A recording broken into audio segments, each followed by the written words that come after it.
His Holiness, the Dalai Lama, the Vice Chancellor, Professor Dinesh Singh, His Excellency, Lobsang Sangye, Prime Minister of Tibetan Government in Exile, our distinguished guests from the Mind and Life Institute, Professor Arthur Ziens, Professor Richard Davidson, Geshe Thupten Jinpa, Professor Tanya Singer, Professor Samten, Vice Chancellor, Central Tibetan University, Tempa Shering, representative of His Holiness the Dalai Lama in New Delhi, my team members, teachers, colleagues from the university, students and guests. It's a great honor and a privilege to welcome you all to this very special dialogue. To begin the proceedings, can I request that the Vice Chancellor present a small token of appreciation to His Holiness the Dalai Lama.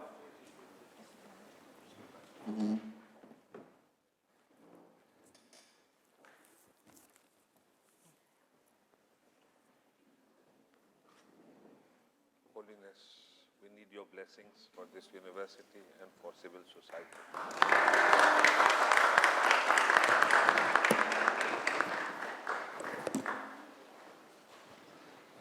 Please. Thank you.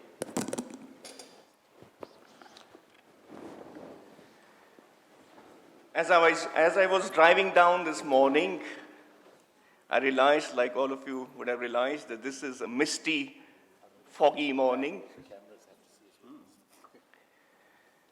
And therefore, one had to be careful that there may not be an accident. One needs to put one's lights on and be careful.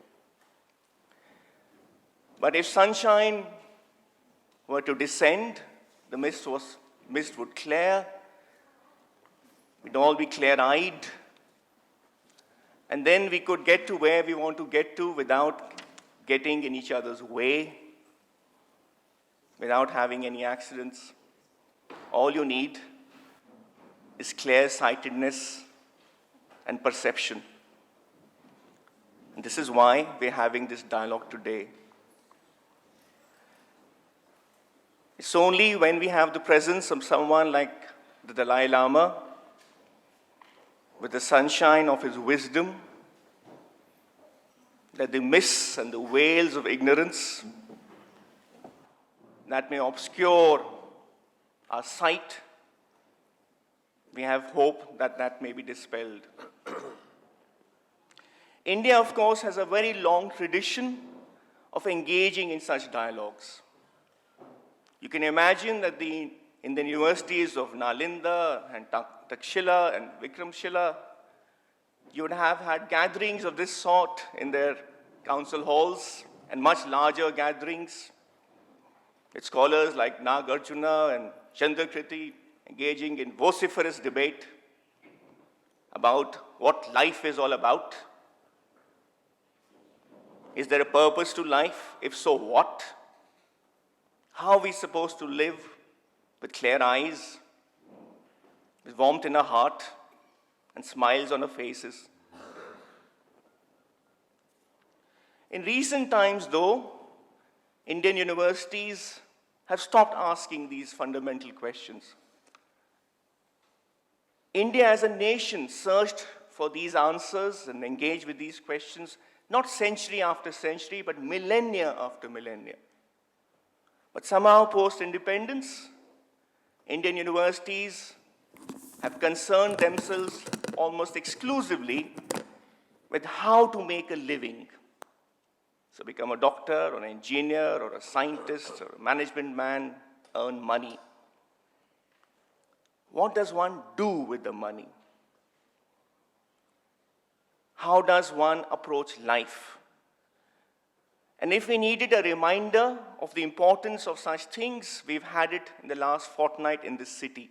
The city has been convulsed by violence of the most heinous kind against a young girl And although the law has to be strengthened, it's quite clear that unless we engage with cultural matters, we talk about ethics, then these problems cannot be solved by law alone. It is in this spirit that about a fortnight ago, in this very hall, the Academic Council, which is the highest academic body of this university, resolved that as part of the 4-year program, we shall have a course for everybody, a year-long course divided in 2 semesters, on integrating body, mind, and heart. Integrating body, mind, and heart, where we as a university, teachers and students engage with issues of self-reflection, self-awareness, and ethics. This, of course, is a major challenge. India is a secular country. People from all religions who may have diverse viewpoints at times, and therefore certain things may be sensitive.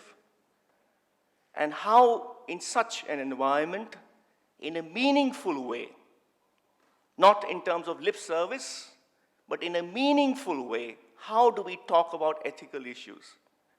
So a huge challenge in front of us. How do we structure this course? And none other than His Holiness and the Vice Chancellor know better people to guide us in this respect. His Holiness, of course, needs no introduction, but I'm sure all of you know by now, he's the honorary professor at this university. So he's our very own, and that's his most distinguished credential as far as I'm concerned. And our Vice Chancellor, who is also a most remarkable Vice Chancellor, I don't think for decades we've had a Vice Chancellor who has dared to talk about ethics, about Gandhi, about Kabir, about Guru Nanak, in almost every lecture, every interview, every television presentation that he's done. People have shied away, thinking that they may be branded in one way or the other. But every time the Vice Chancellor has got up to speak, he's first rooted his remarks in an ethical base, a secular ethical base, but a warm-hearted ethical base.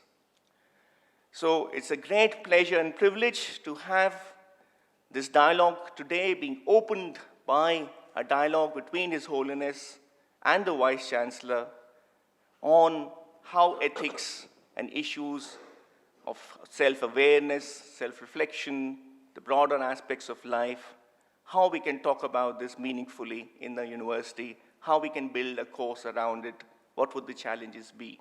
And then in the afternoon sessions, thanks to His Holiness, we have some very distinguished scientists from the Mind and Life Institute, which is an institute established by His Holiness to bring together science, ethics, and education, and we'll hear from them.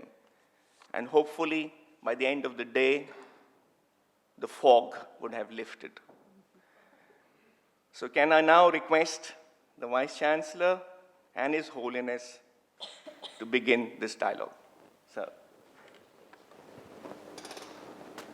Thank you, Holiness. Your Holiness, Prime Minister Sangay, colleagues, students,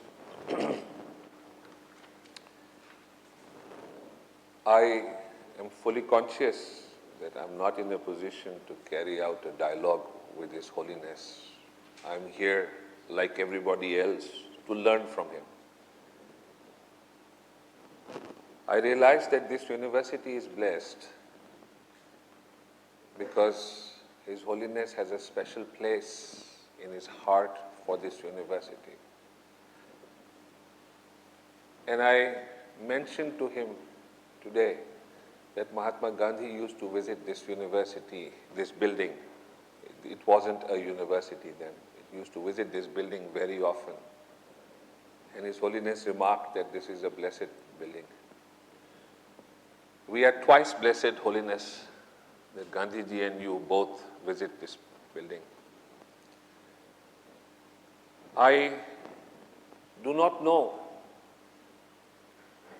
in what manner we take advantage, but the biggest advantage that we derive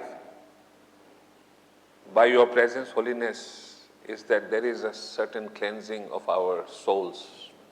The word we use in Hindi, Holiness, is Atma Shuddhi.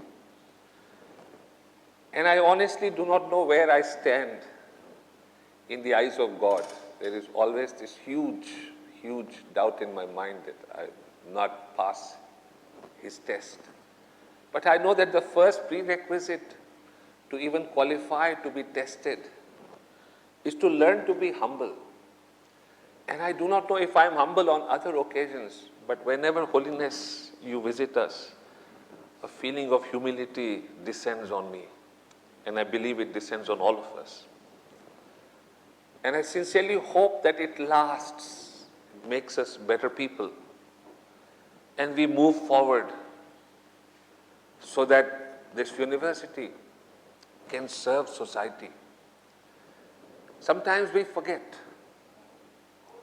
When we arm ourselves with qualifications, high-sounding degrees, supposedly great research,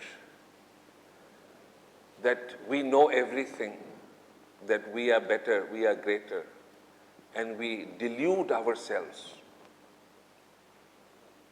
And that danger must always be avoided. The role of a university is to serve the needs of society and to give it direction. And that, I feel, quite often is not served by universities generally. If you will permit me, Holiness, I wish to make a reference without casting aspersions on any great institution either in the East or the West. But for the last few years, the world has witnessed an economic meltdown, which has caused enormous misery, pain to the common man in many parts of the world. And what little I have understood, I am not an expert, Holiness, but what I have understood, largely that misery, that financial meltdown seems to have come from the products of a handful of universities of the West. I do not know what learning they gave those MBAs, those economists, those lawyers, but collectively they destroyed the financial markets of the world. And I do not know. When I examine carefully, often I find, Holiness, that no law has been broken. But I always find that the moral law has been broken, Holiness. They violate the moral law. And I don't know who will teach us this moral law. Where will it, should it spring from the heart? I remember, Holiness, when I was in school, Khan Abdul Ghaffar Khan, the frontier Gandhi, came here and I went to listen to him, Holiness. And he said, there is no magic bullet. It's a simple rule. He exhorted us in India to follow the moral law as enunciated by Gandhiji. But he said, when you don't listen to Gandhiji, why will you listen to me? And Holiness, who are we in this university to ask anyone to listen? And I worry, who will teach us this law? And Holiness, Mahatma Gandhi was extremely fond of an industrialist, a capitalist by the name of Jamnalal Bajaj. And Gandhi used to always say, he is my fifth son. And Jamnalal Bajaj used to make profits for his company. That was not a dirty thing, but Bajaj used it for the welfare of society. And Holiness, Mahatma Gandhi's spiritual guru was a diamond merchant of Surat. He was a successful diamond merchant. And he was the one, Holiness, who gave Gandhiji a spiritual law. Then where is it that in this time and age we have faltered? And I want to put these things into our syllabi, our curriculum. But I do not know if this will work, Holiness. And that is where, once again, I turn to men like Gandhi and you. I sincerely hope. Gandhi always said, Holiness, that in education, what you do with your hands will enter your heart. That we must get our students and ourselves, unless we show the way, the students will not do this. That they must work with their hands, literally and metaphorically. They must put knowledge to use. I only hope that with your visit here today and in times to come, we will find a way to somehow transform knowledge for practical uses, and students will use their hands. And then their hearts will be cleaned. Sometimes I feel, Holiness, for people like me, it is too late. But maybe the young ones here, they will transform themselves and they will take the way forward. So, Holiness, I request you to show us the way.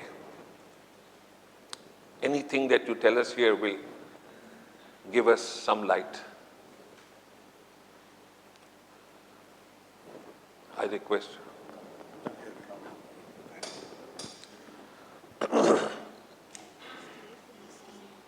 I thought you speak longer. We are here to listen to you, Holiness.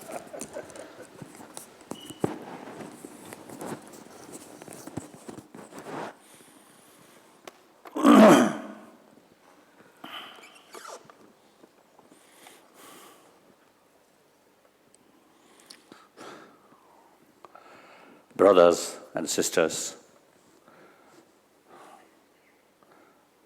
I feel extremely great honor and feel happy. The group of people here, I think, with great potential.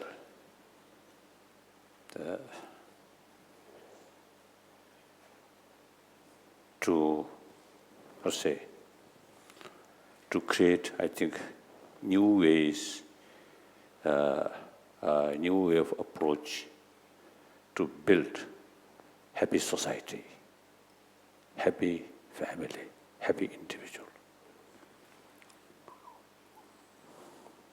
The existing education system,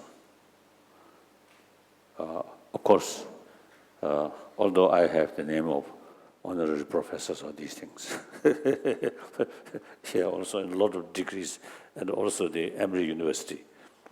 I always describe myself hopeless professor. But actually, my knowledge, knowledge and experience about modern education is almost zero, nothing. But you see, it seems now, as you mentioned, the global economic crisis. Out of my own curiosity, I asked my friend, I think a millionaire and a businessman. So my sort of the curiosity is, these people, day and night, always thinking about economy, money. I think in dream also, I think they must be dreaming about how to make money like that. But then, these people created this kind of problem. I asked, what is the causes of this sort of global economic crisis? You are expert in this field. But then, you fail to achieve sort of your wish or your goal. Why? Then some of them, as you told me, firstly, greed. Too much greed. And then, without knowing, because of the truth or the reality, they simply create speculation. So some other describe me, this crisis also is due to ignorance. So therefore, this economic crisis also is ultimately related with deeper deeper level in our mind, not just knowledge. I think ultimately sense of responsibility and holistic view. Due to lack of that, is this crisis. Nobody wants this crisis, but created by ourselves, as you mentioned. So now, the existing modern education system, seems not complete, something lacking. Look, west, east, south, north. I think everywhere you see people make every attempt to see the improvement of education.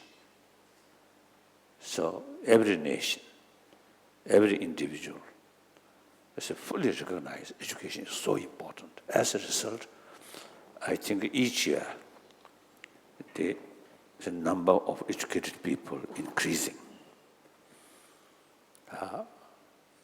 However, at the human level, or society level, or family level,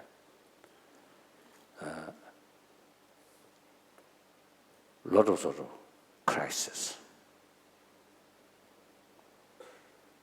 Now, I think the one, this, also the shooting, killing, senselessly.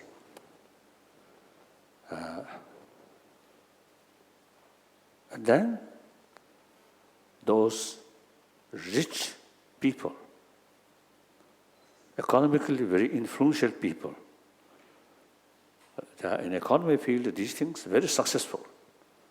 But as a human being, a very unhappy person, I notice, some of them. And deep inside, too much stress, too much worry, and loneliness. And then, now I think I may sort of say, quite friendly, even among the religious sort of people, I think hopefully, I myself, I think not spoil. Because I learned now, some kind of name, and quite often is on throne.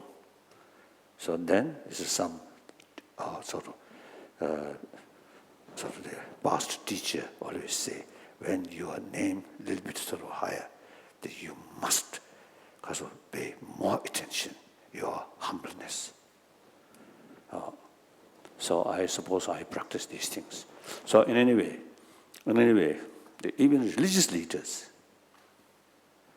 Buddhists, Christian, Islam, Jews, I think practically Hindus, everywhere. Suppose you see teaching moral things, but they themselves, their real life not go according to that sort of principle which they're mentioning. So sometimes I feel, I often publicly telling, religion sometimes become technique to practice of hypocrisy, saying nice thing. Reality, life, just a normal, or just opposite what they're teaching. Now, I think now in Delhi, the capital of India, most Indian families, Indians, I think comparatively, religious-minded. And these leaders or politicians or many religious-minded. I think each family some statue of Ganesh or the Shivalinga, like that, or Saraswati. they always offer in morning some flower, some incense, and recite some shloka. But their real life, they don't care about corruption, about injustice activities. Right? What's wrong?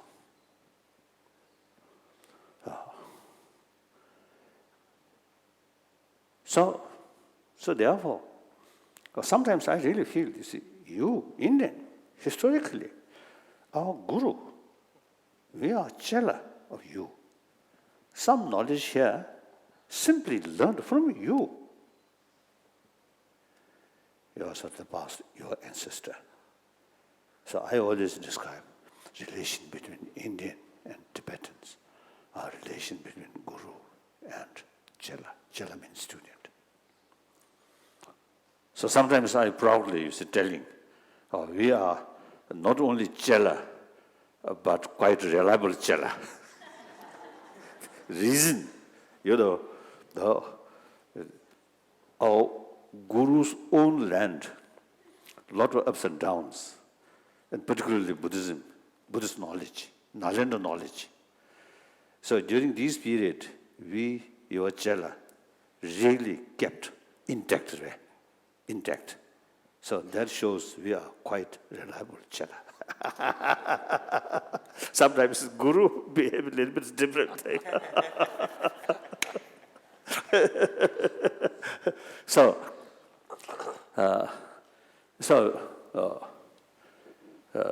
Sometimes I really feel a little sad. India,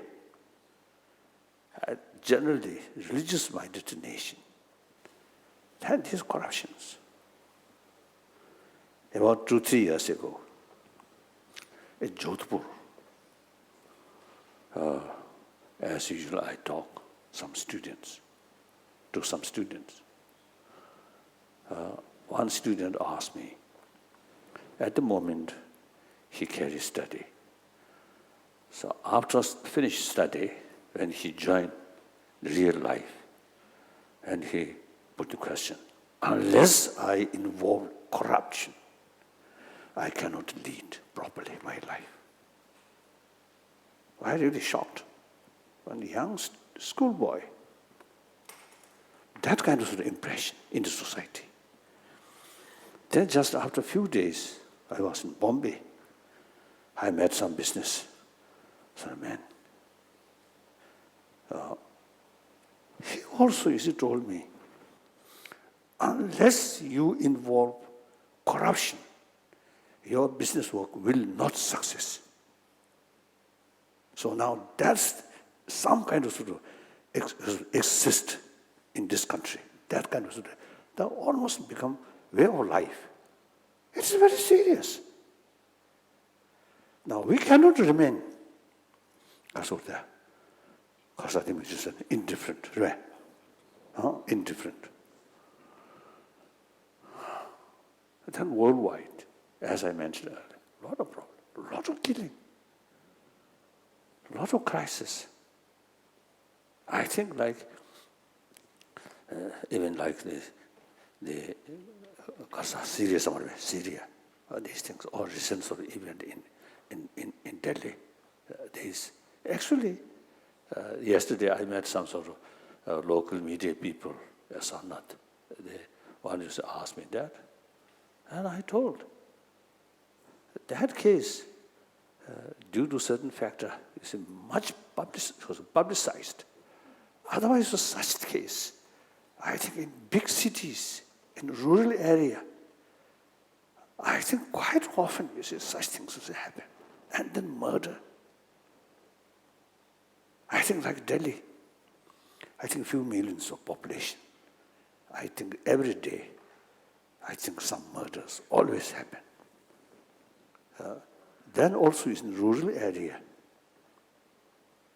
And I think the worst thing, one factor is the racial discrimination. I think those sort of, the poor sort of the races were low caste, sometimes too much exploitation, not too much sort of showing some sort of respect. So still India, compare the world level, I think India is the only country where the 1,000-year-old concept of ahimsa is part of your life, part of your also the culture. With that, tolerance among different religious faiths also very alive. So religious harmony. Here, I always make clear, beside the homegrown different religious tradition, like Sangha, which before Buddhism come, and some other sort of few more sort of different school of thought, ancient Hindus. Then Buddhism came, then Jainism came. Then later, Sikhism. The Sikhism, actually, Guru Nanak paid pilgrimage to Mecca. Clearly shows, you see, the one Hindu respect Islam. So these are, I think, a product of India's 1,000-year-old sort of religious harmony, mutual respect, mutual understanding. And of course, in media, sometimes you see there's some the shocking news. Some Hindu burned some missionary car, or some sort of the Hindus, and also you see burn some Muslims or train. So these sometimes it become because of news. So one time, or now too long, I think okay, this is more sort of I think casual talk, not serious.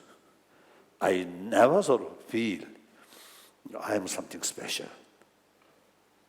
If I I emphasize there's some kind of differences. I'm Buddhist, I'm Tibetan, then furthermore I'm Dalai Lama. Then that kind of feeling actually create wall between you and me. When I give talk,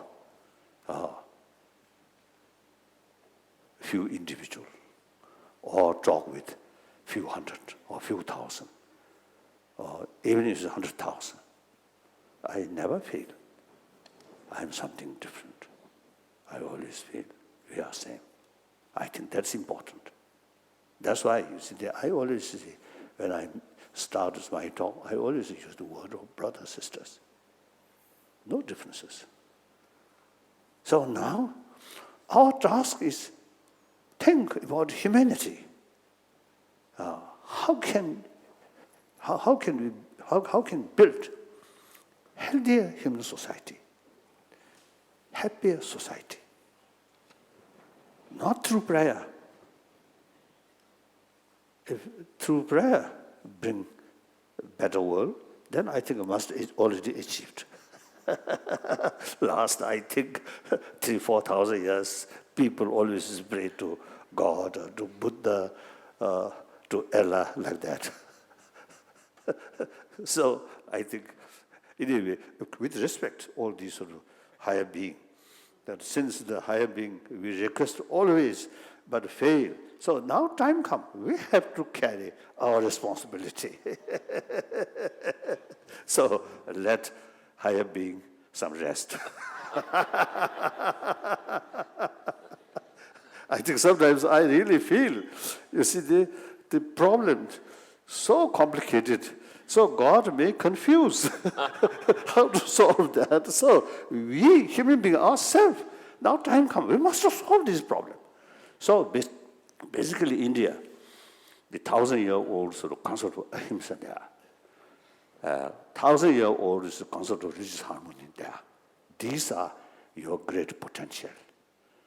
Now, on these sort of your culture, sort of background, now we must, and then I think one special thing about India, as a result of my discussion with Dr. Advani, he told me, India, 1,000 years, is a concept of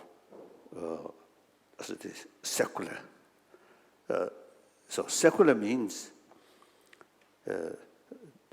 not only respect all religions, but also respect non-believer,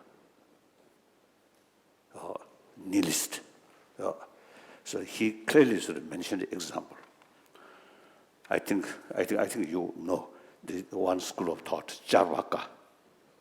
Charvaka is denying existence of God or spirituality or next life or karma, just deities like that. I think extreme radical materialist. So he mentioned Charvaka. On theoretical level, the rest of Indian they criticize or condemn even, but to the person who hold that view, refer Rikshi. Rikshi means sage, respect. So he told me like that. So then, as you mentioned, this country, when independent, you got the independence.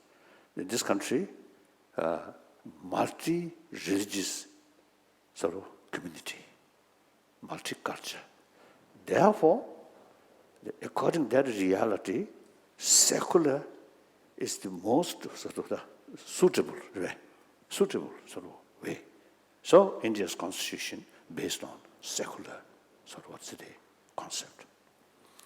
So I think in the West, sometimes I feel, or sometimes some friend, some Christians, some Muslim. When I used the word secular, so they a little bit reservation. So some of my friends even say, better to use that word. So they have, and then also is a few occasions when I discuss the moral ethics must be based on religious faith or not. Even late Pope, I asked. So many people, believe any moral principle must be based on religious faith. So then difficult. What faith?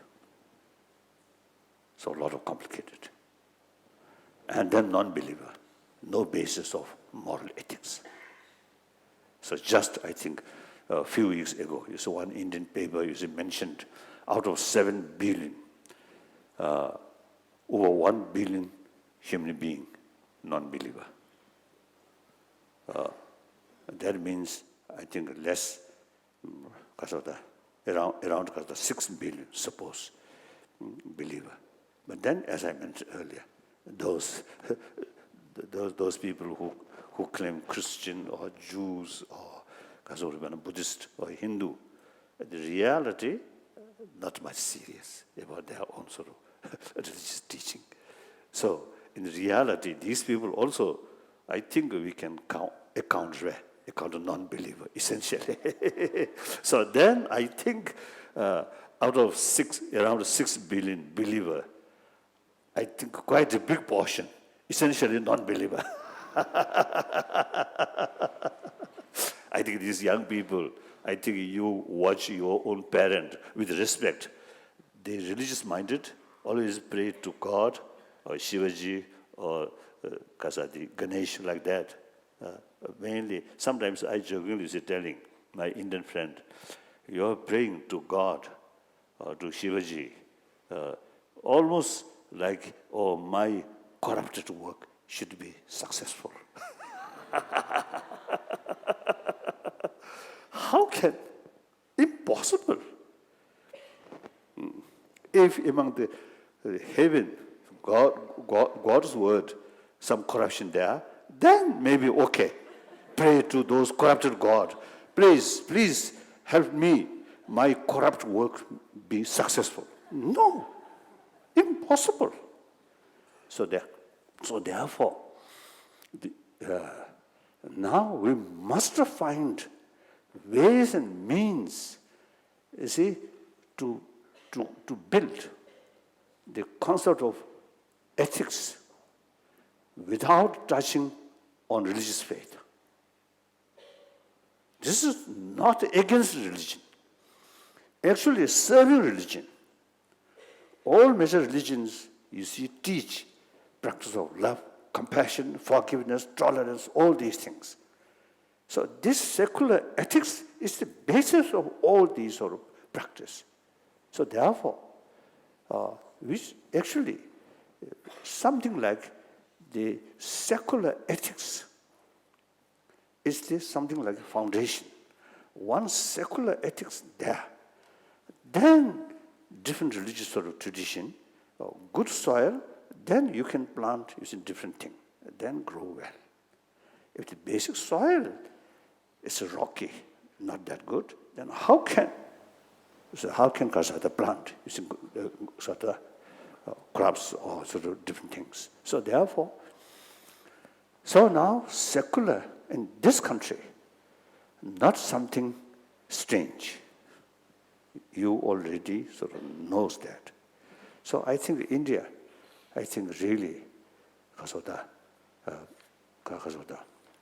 suitable sort of land make Kasada had the promotion of secular ethics.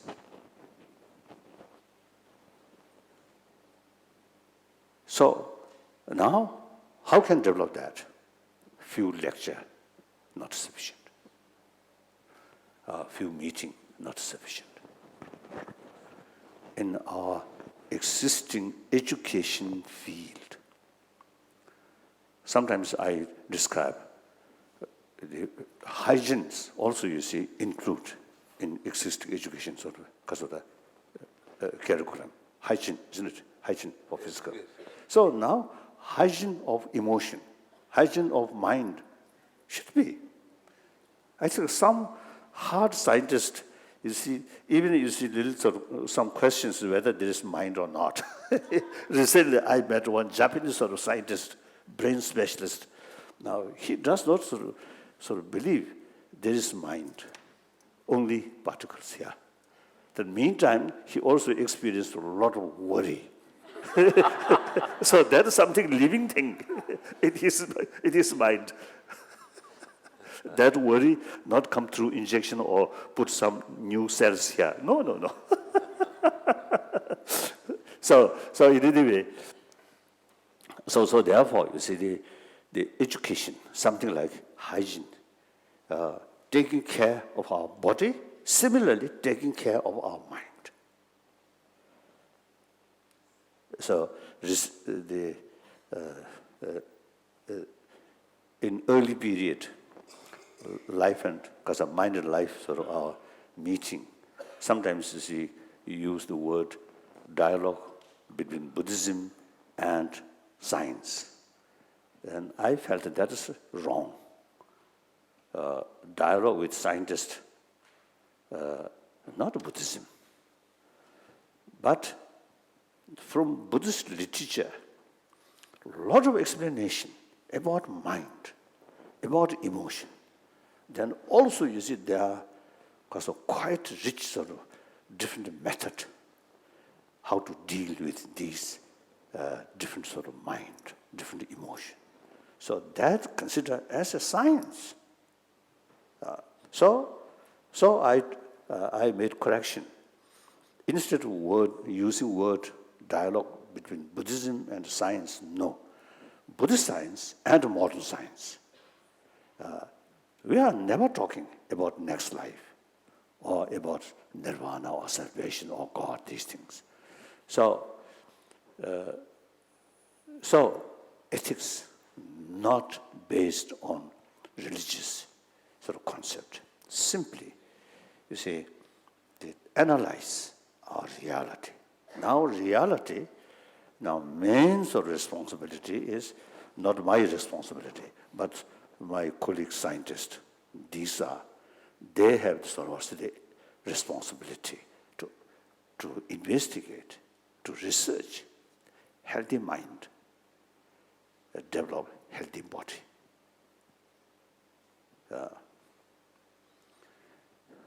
So just the day before yesterday, I had sort of dialogue with I think talk. The similarities or differences about Christianity and Buddhism with Father Lawrence. So since I know him, so I always make joke. You see his sort of head, bald head there. And I always remember my own tutor, to whom I received is a Bhikshu Vow, my main teacher. So he also is a bald ray. And my junior tutor, always teasing him. He's bald because bald hat like that.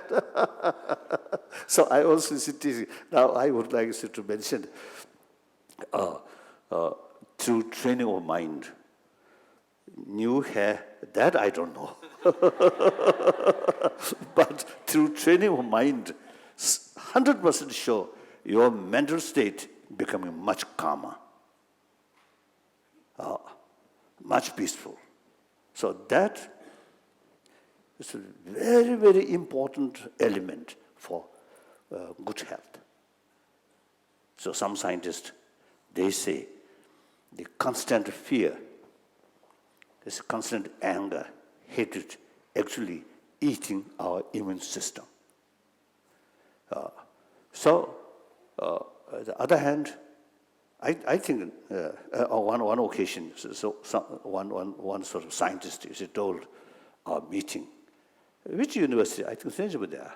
They mentioned, according to his sort of research, his finding, those people who often use word I, me, mine. Which university? New York. Oh. He mentioned, according to his finding, so those people who often used to say I, these people have greater risk of heart attack. So, although he didn't explain, I felt, oh, it is true. The person who often, express these words, I. You see, in mental or psychological, in there, it's an extreme self-centered attitude there. I think provided that person, I think, should be honest. Otherwise, again, hypocrisy. You see, inside, extreme self-centered attitude, but from mouth, say, oh, compassion. That also is possible, isn't it? Some people, you see, never use I. We, barbe, kashe the duai.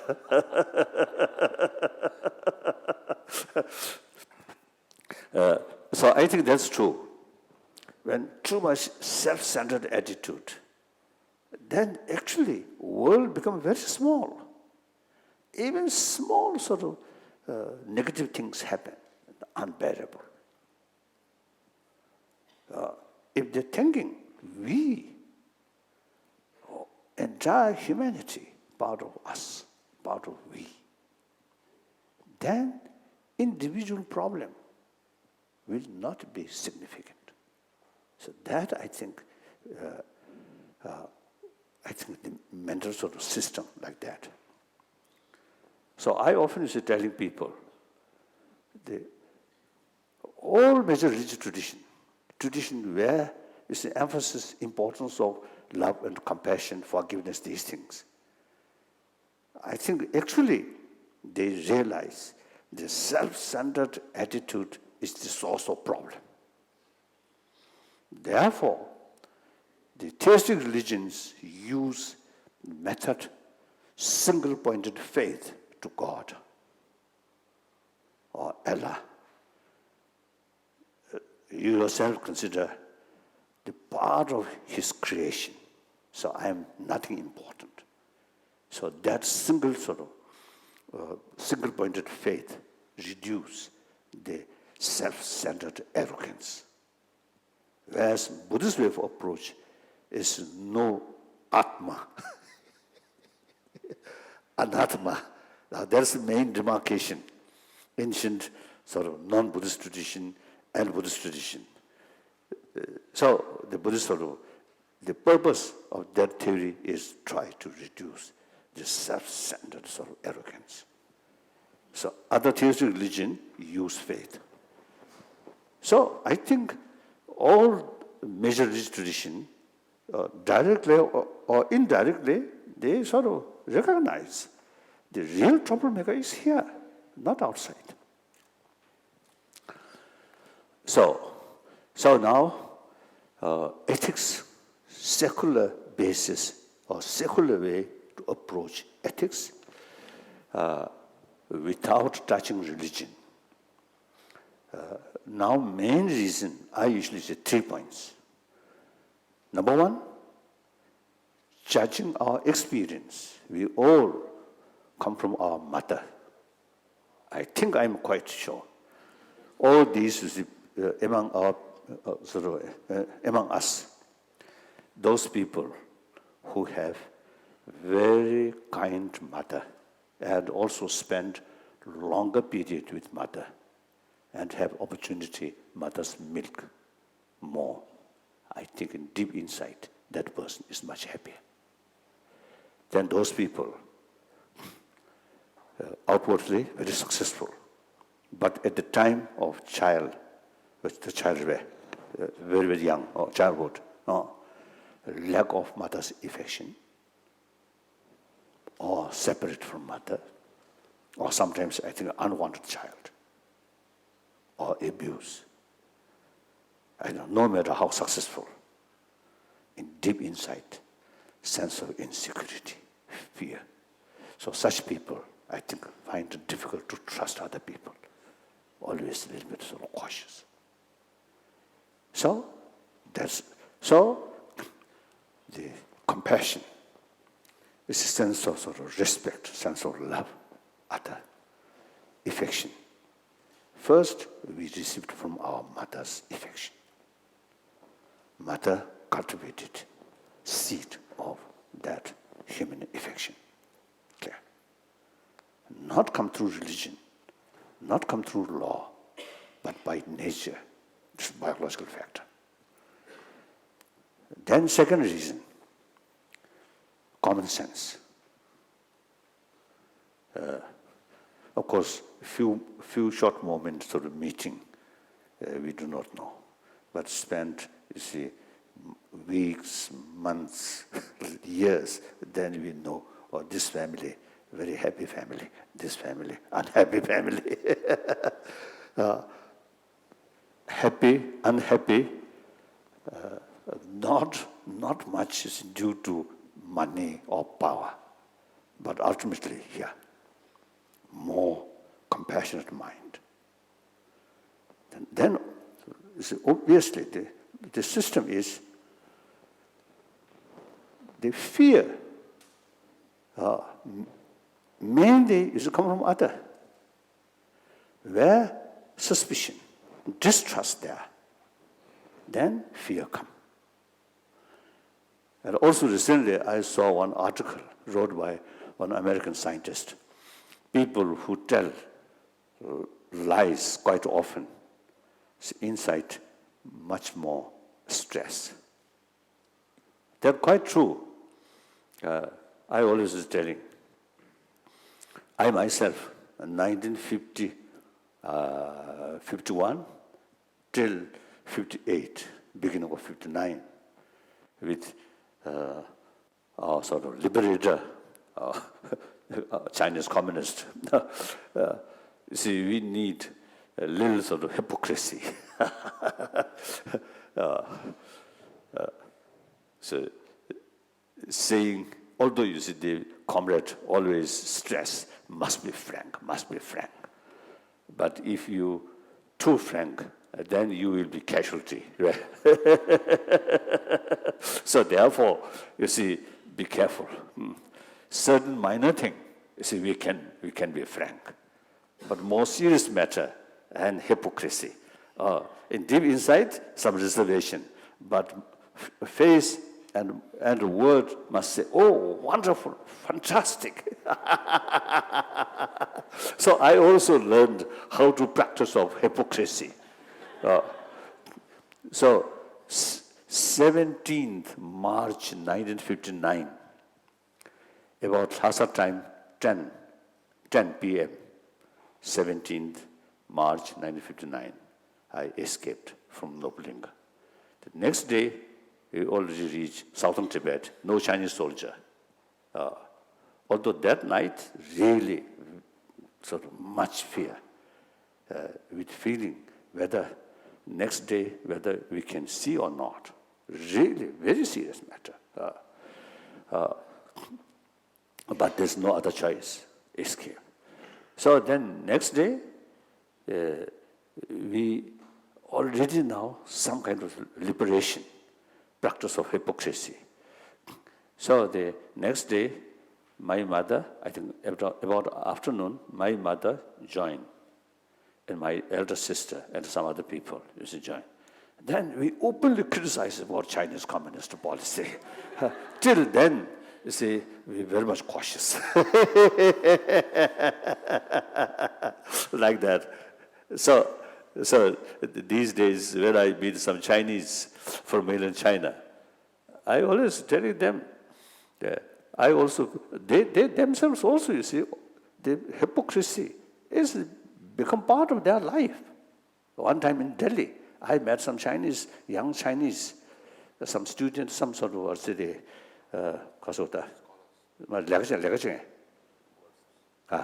some staff, some company. That's, I think at least 10, 15 years ago. So they told me, now in China, so we already have some kind of sort of habit telling something different.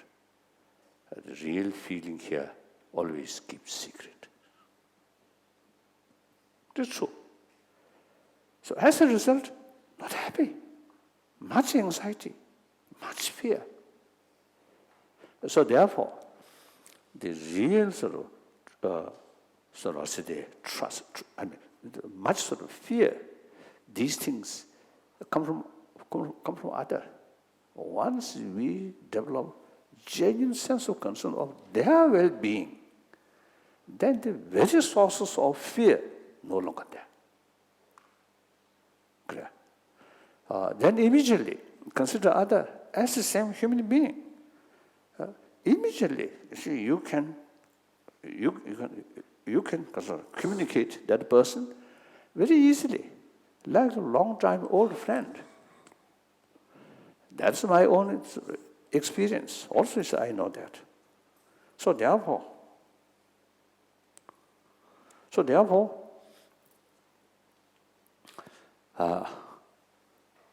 sense of concern of others' well-being automatically, you see, reduce fear.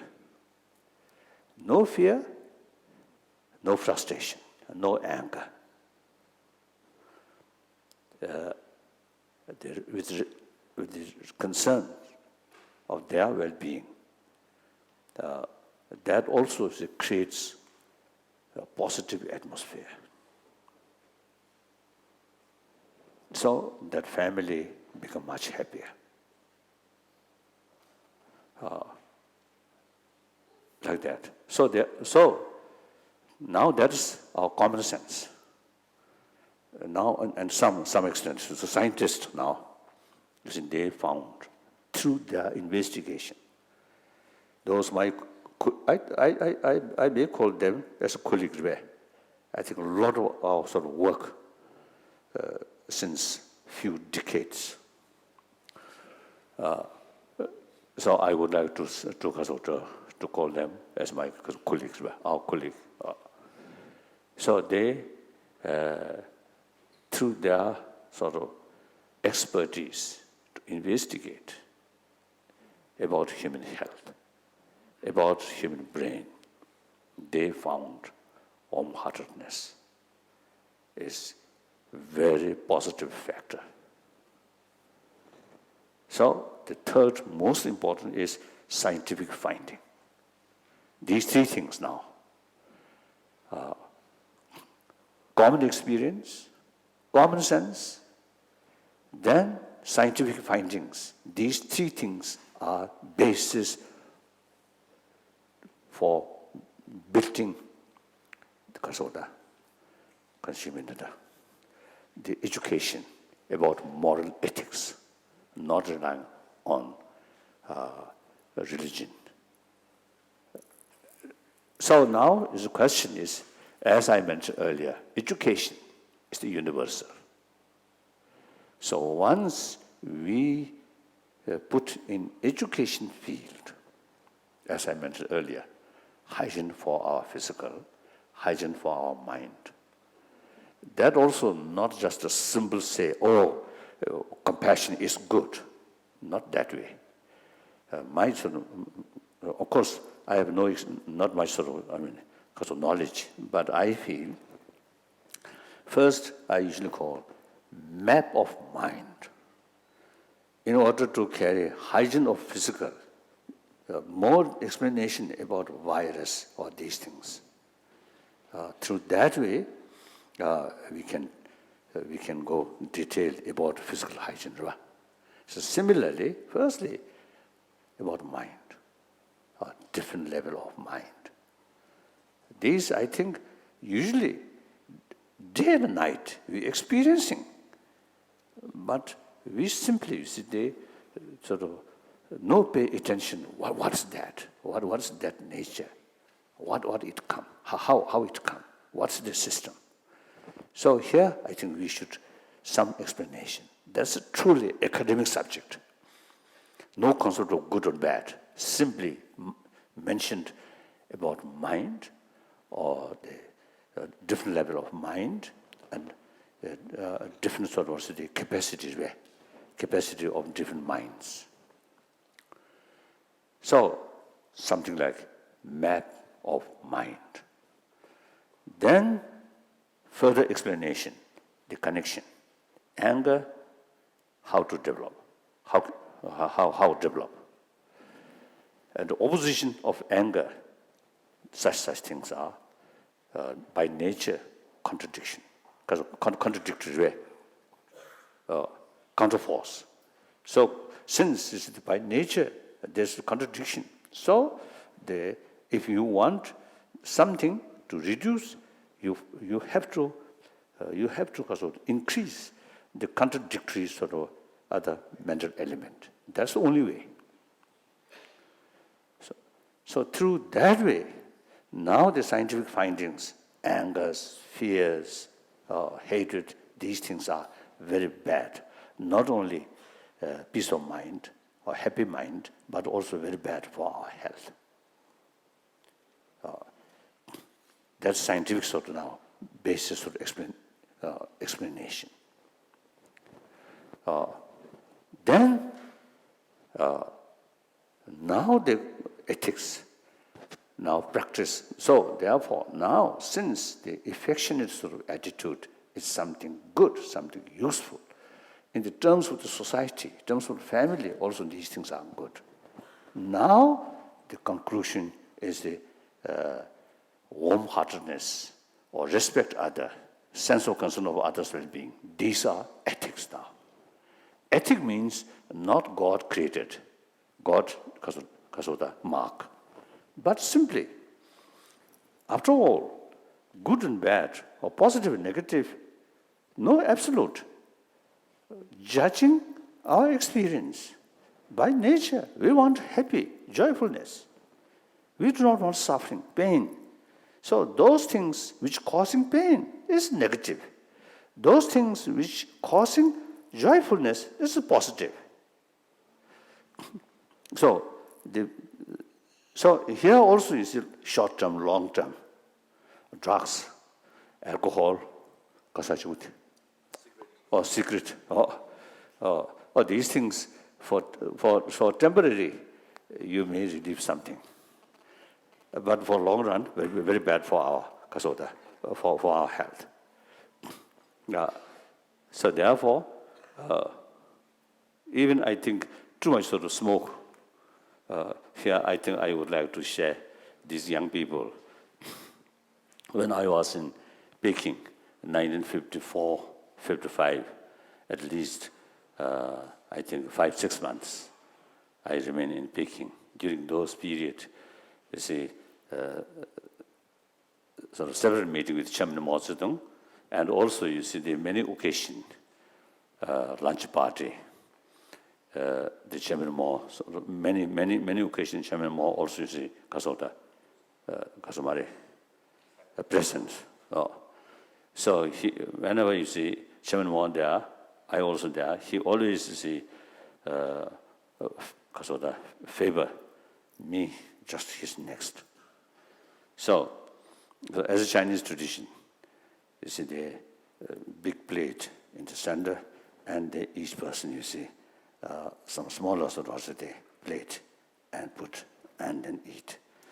So occasionally, Chairman Mao's own plate with his own chopstick, you see, put some food to my plate. So one way is quite honor. Chairman Mao, you see, sharing from his own plate. But at the same time, some part of my brain, little cautious, he always coughing and too much smoke. So I might get his sort of the coughing virus. I think you also, may have, you see, one dear friend spent with him, that's him or her, their friend always, you see, because of smoking too much, whenever you see your friend come, your room full of smoke, then sometimes I think you may feel, oh, my friend, I love him, or I love her, but too much smoke. That kind of a feeling, isn't it? So immediately, you see, creates some problems. So you see, some certain things, you see, for temporary, some kind of sort of the relief way.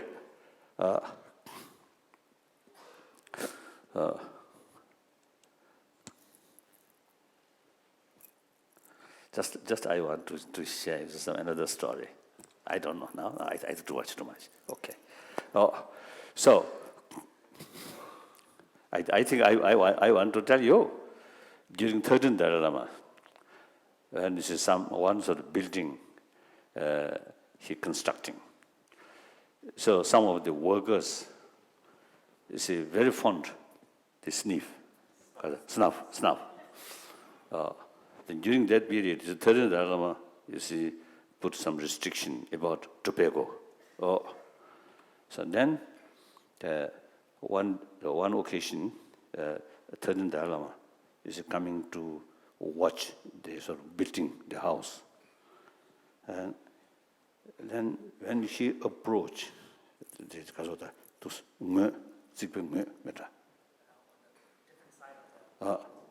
so he coming this side.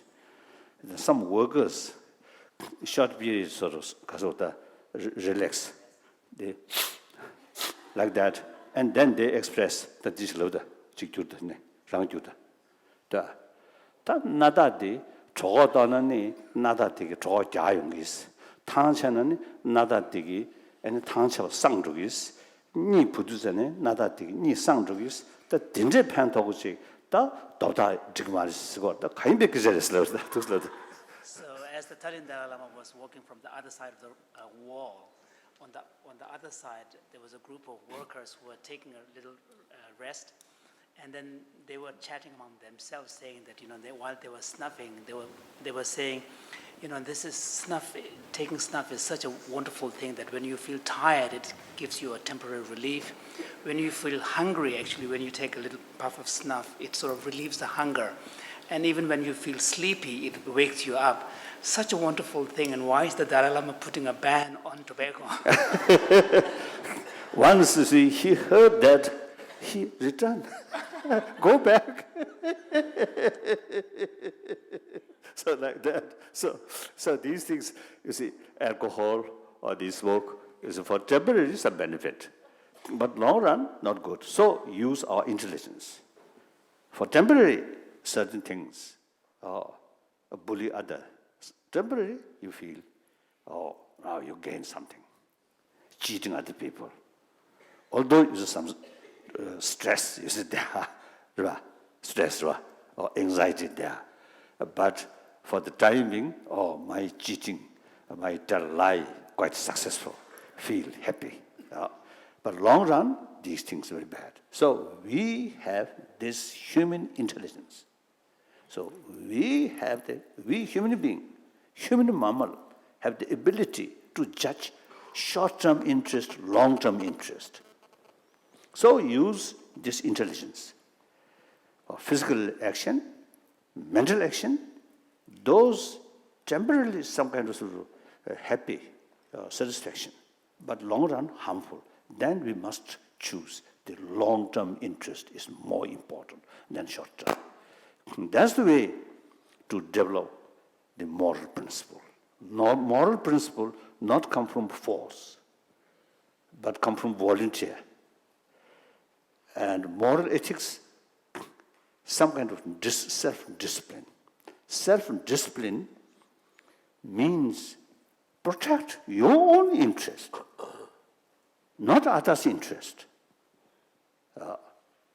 Like, I think, a doctor, now for example, you see, my doctor, I annually taking sort of the medical checkup.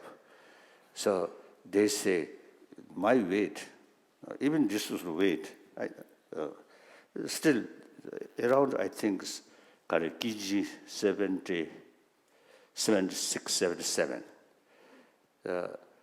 So the doctors say, still should reduce. So my weight should be below 75. So, because of my own interest, so when some delicious food, I want to take more. But from one corner of my mind, now the doctor state my weight should be reduced. So I must stop here. So that's self-discipline. Not serving the doctor, but protect my own sort of benefit.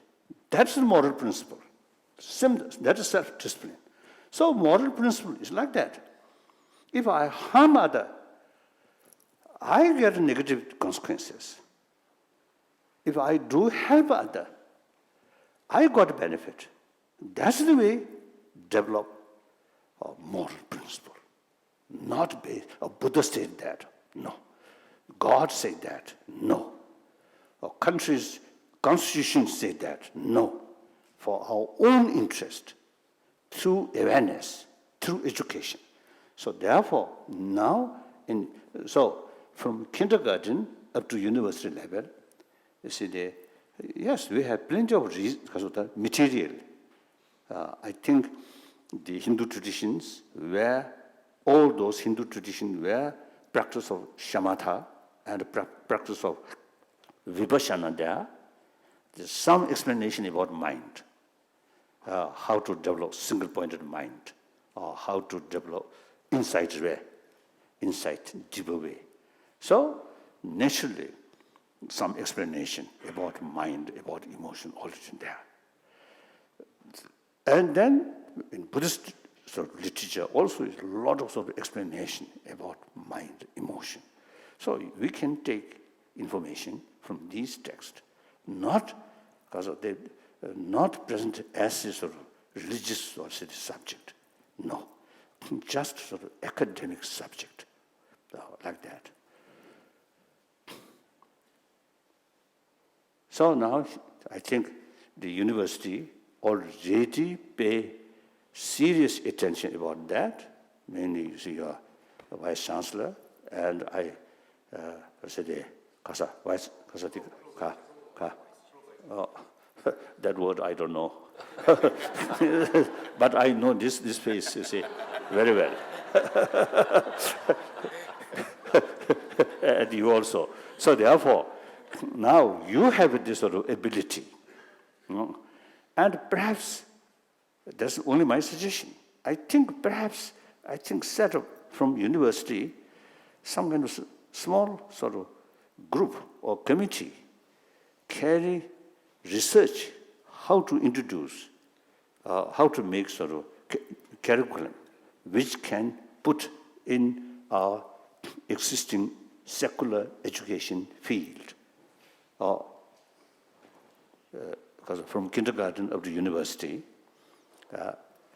I think with help of scientists, our sort of mind life, because of the institution, certainly you see, can involve So now, you see, with modern sort of technology, you can easily discuss. Although their physical remain in far away, but their mind always close each other. So therefore, you see, you can communicate using these people. So I think the university, should set up sort of committee. So then perhaps, I think next year, or after 6 months, some concrete sort of proposal comes. Then very good. That also, you see, should not expect the all sort of universities in this country will follow that. No, not thinking that way. Simply, as a sort of a pilot project, and then start some school and look what the result after 5 years, after 10 years, if really quite significant, then will follow more school, more college, more university. That's why recently I was in Patna. I had sort of some discussion with Chief Minister. So again, I don't know if you are because of the rank or these things. I know his face very well. So you see, I suggested to the Chief Minister and you also. You see, since the Chief Minister is really showing genuine interest about the Buddha Dharma and these things, then I told in Bihar state, they say, you see, the very name Bihar is Vihara. So something very, very special, very, very, very unique. And Jain, as a Mahavira, also in Bihar. And Shariputra, Mongolpu, also is born in Bihar. So some special connection. So then I suggest Chief Minister and you also, worthwhile, come to here to participate our meeting. Then you get some sort of clearer picture how to introduce secular ethics in modern education. So perhaps I think your state, some school, you can, after we finished using that concrete sort of draft, then you can start as a sort of experiment. Then we'll see. Then successful, then more discussion with other states like UP or other states, West Bengal, all these states. I think ultimately India, the Kasoda, the appropriate, yes, like that. So that's my talk. Now some further discussions. And scientists, I think afternoon or... So the Vice Chancellor and then students as... I would like the students here to express their views after what His Holiness said. Would you be able to take this a little further? Because you're right there at the so-called receiving end. How would you think that we can take these thoughts forward in a practicable fashion for our curriculum? Yes. I think firstly, I would like to ask these young students, are we facing some moral crisis, including India? Do you see that? We often used to say, dirty politics. The politics itself, not necessarily dirty. But people who involved in politics, lack of moral principle. Cleverness there, but lack of sense of responsibility. That also is a sense of responsibility, very much related with the sense of sort of the moral principle. So politics become dirty. Now, as I mentioned earlier, religion also become dirty. Not necessarily religion is something wrong, but people who involve, who preach in religion, their mind selfish, self-centered, and only sort of interested about their own money, sex, like that. So then religion also becomes dirty. So I think scientists also, you see, think only, you see, their own sort of ambition, not thinking sort of negative consequences. Then like nuclear weapons or chemical weapons, where? Chemical survey. Biological weapons, these things. Also, you see, lack of sort of, because of that, lack of holistic view and lack of moral responsibility. So therefore, every sort of our professions, whether becoming some positive, some useful for people or not, ultimately depend here. So you all agree, something moral crisis there, isn't it? Now, how can sort of eliminate that moral crisis through prayer? Is sufficient? Commonsensical, intelligent thinking. Kasa? Oh, good. Now, how to build that? Through education. And cultivation. I think basically, looks, you see, because of the majority, I think, agree. If you see anyone who disagree, please mention, argue. Now, perhaps, I think this is a little bit, you see, show off where? So. Show off. I think myself, the Tudinjimbo also, then some more people here. We trained through debate. So we like disagreement, and then further debate.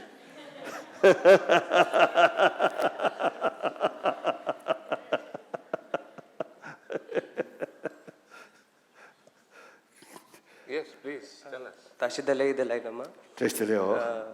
The point was that my own education, school education, has been in one of the largest schools in the world. I'm from Lucknow, and we used to have since the very beginning this paper on moral teaching, which was called MT, and even later on it was converted into something called SUPW. But because it was not a proper paper which had a lot of marks associated with it and stuff like that, the periods were completely wasted. I mean, we were given off and we could just go and have fun and go to the canteen and sit in the cafeteria. The idea, I think the committee which is drafting this new paper for the new semester on that 4-year course, it must be ensured that this paper is treated seriously and say in the matter of marks, not as an added burden on the student, because we already have a lot of other papers to deal with in our honors courses or in the program courses, but definitely in a more creative way in which we can engage with this paper on different lines, just as not only on the academic burden basis, but on different lines, but not making it so irrelevant as well that, you know, nobody wants to engage with it either.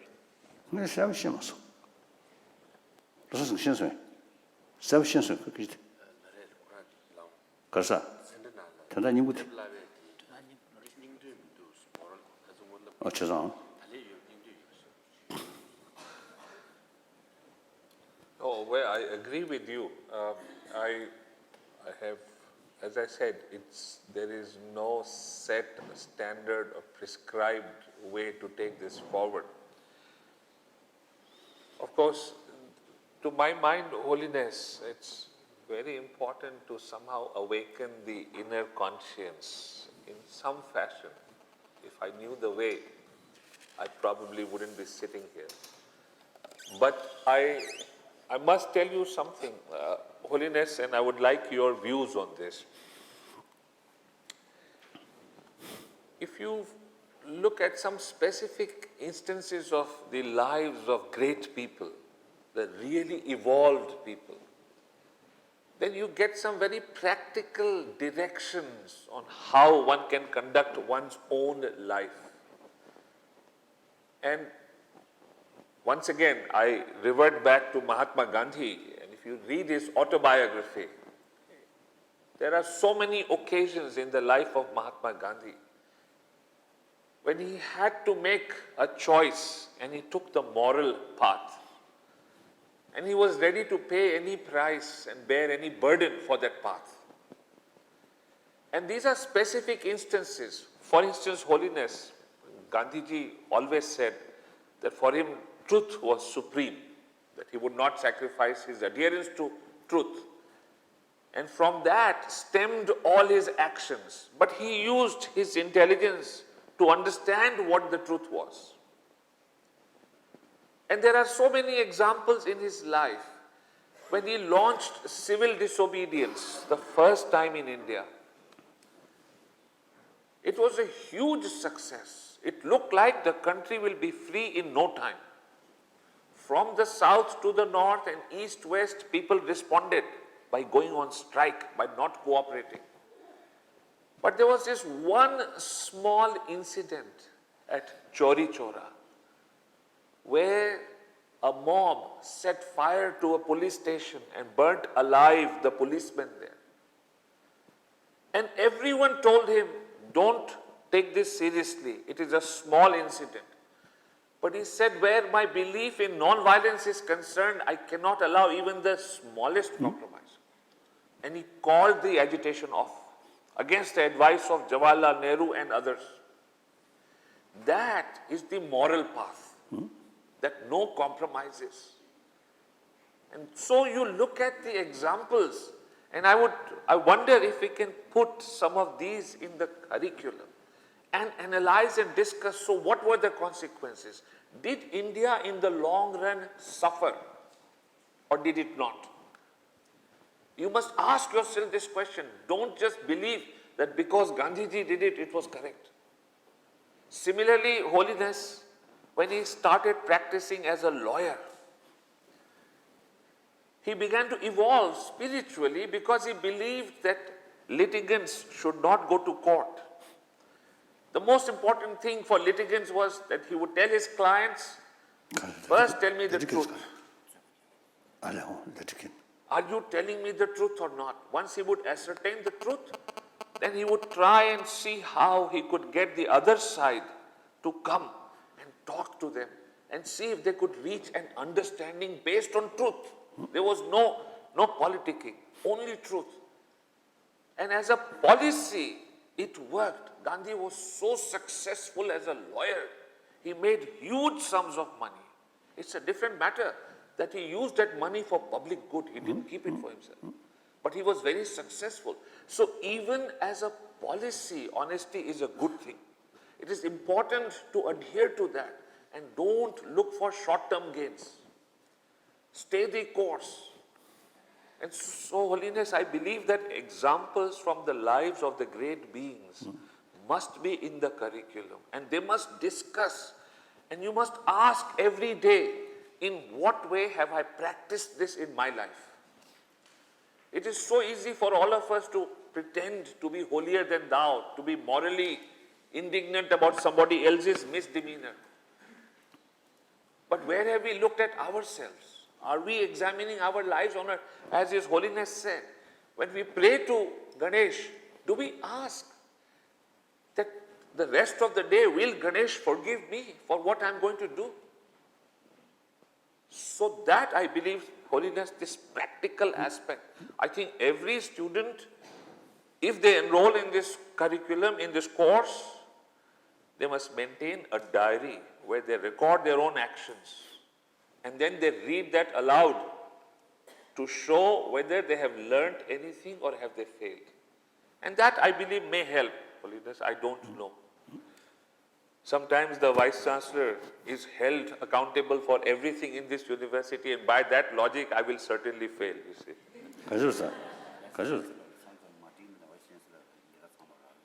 Correct.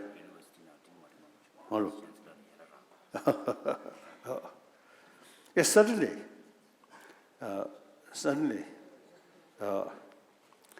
This is some of the well-known individuals who become very successful because of their whole life carried according moral principle and truth. But then some student may say, oh, Gandhi, wonderful, but he is exceptional. I can't do that. Do you say that? I think that possibility. So I think, so therefore, we can sort of make example some of these individuals. I usually say mentioned Nagarjuna, these great Indian scholars, thinkers, mainly from South India, not North. You from? I'm from Banaras. Banaras is so North. You also North. Oh, Delhi itself. So I usually say South Indian brain is something very special. So in any way, see, I always telling people, Nagarjuna, even Buddha himself, you see, become such person because they basically human being. Basically, we also have same potential. So we must recognize that and utilize that potential. Otherwise, we often say, oh, that's exception. I can't do that. So you already cabut or commercial. So we often seek a way out by saying that, oh, such and such examples are exceptional, and I cannot do this. You give yourself an excuse. So I would like you to emphasis.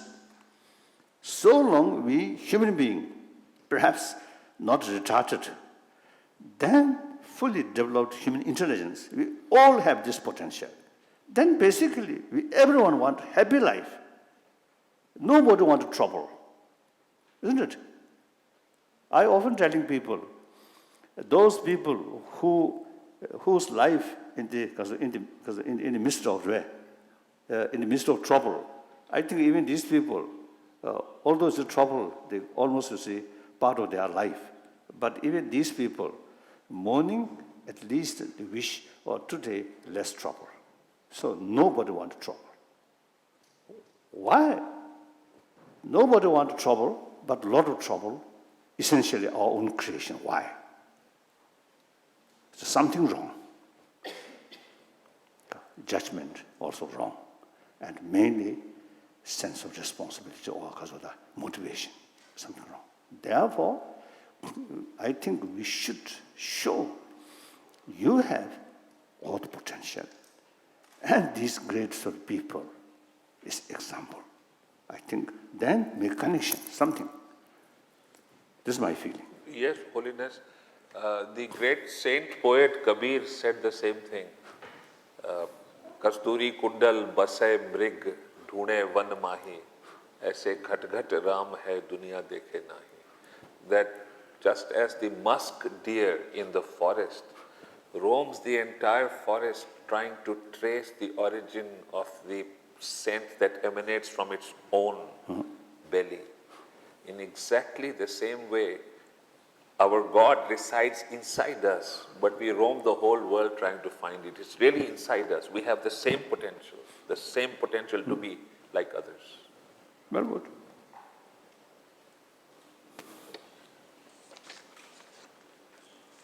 Yes? Good morning, sir. Thanks for your ideas and views about moral ethics. But one thing, sir, I have different opinion, and I am sorry to say my opinion. Sir, you have told that love, compassion, non-violence, by these means we can solve all the problems. But I think in some cases, violence is very necessary. If you have the example of Mahabharata, the war of Mahabharata justifies violence in a very rational way. There is no other option. After all the conciliation, after all the cooperation, after all the ideas, Kauravas are never agree to do something for the favor of Pandavas. And as far as Mahatma Gandhi, he have written in Young India, suppose a person have turned a mad and is running furiously with a gun and he is killing everyone who is coming in front of him. In that case, it is our duty to kill him rather than to preach him non-violence. And last example, sir, I don't know it is possible here, but I hope people understand. 5 boys or 5 people have killed a brave girl in 15 days back. I don't think that those 5 people deserve any love, compassion or non-violence. They deserve harsher punishment, sir. And I want your opinion, sir, about this. Firstly, real demarcation, violence and non-violence is not on action. Physical action, verbal action, mental action. Ultimately, real demarcation, violence, non-violence, is mental action. One example. Out of motivation, try to cheat, try to deceive, or try to take advantage, and saying nice thing, and a big smile, and sometimes with gift. Actually, it's very serious violence. Out of genuine sense of concern of their well-being, use harsh word, a negative sort of face. Like, I think, very kind parent and the children. For example, you see children, playing, running, and danger follow, right? Oh, shouting, don't do that. And if necessary, like that. This, out of sense of concern of their well-being, is non-violence. If necessary, beating, non-violence. Now, in Buddha's own sort of story, there, in order to save a life of 999 people, eliminate one person. Not out of hatred to kill that person, but out of sense of concern of two things. One, 999 persons' life. Concern, save their, protect their life. Then also protect the sin of killing 999 persons from that one individual. To protect that, to eliminate that. And there is no other choice, no other way except eliminate. Then he killed that person. So, deeper level, that is non-violent action. Clear? So therefore, look the reality. If the reality really need some sort of harsh method for long-term benefit, then it's essentially non-violence, like that. So all this we need, as you mentioned, judgment, thoroughly, not decide by emotion, but decide by the fuller knowledge about reality. Yes, I'll come to you. My question is to the Holiness. Sir, I'm in a dilemma. And this example goes back to the one that you mentioned about the construction workers who were puffing tobacco. To you, sir, as well. Sir, you have poverty. They are helpless, you know. They don't have food. They don't have proper place to sleep. They don't have a blanket to cover themselves. In a situation like this, you cannot become an idealistic communist and say that we are going to bridge the gap.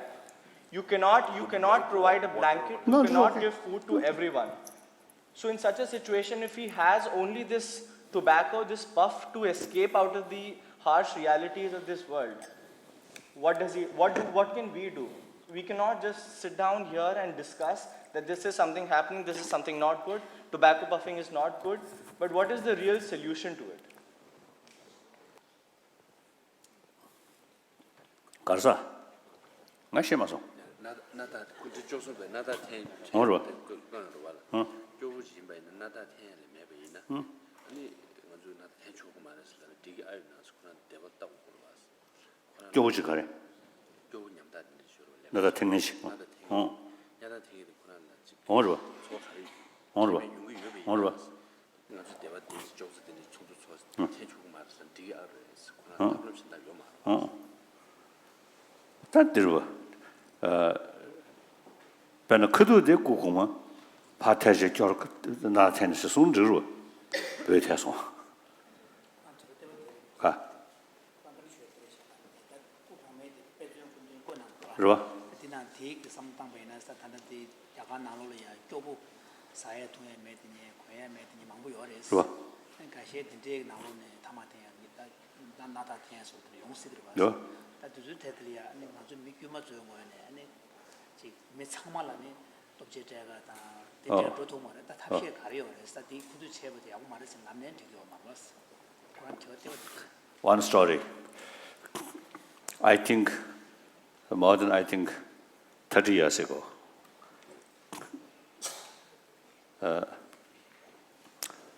As I mentioned earlier, is my beloved tutor,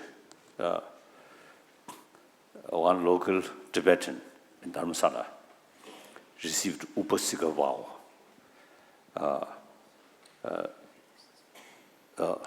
Then my guru, my tutor, is explained. Once you take this Upasika vow fully, then one precept now should not sort of drink alcohol. And then that is a poor person, very humbly asking, now that I can't do. That my tutor told him, then okay, little. So like that, always exceptions always there. The goblu so jidam mix so. Nagarjuna said in one of his texts that, with the ability to make distinctions between general propositions and exceptions is actually something that is common to all the great treatises, all the great. Like abortion. Basically, it is act of killing. Should avoid.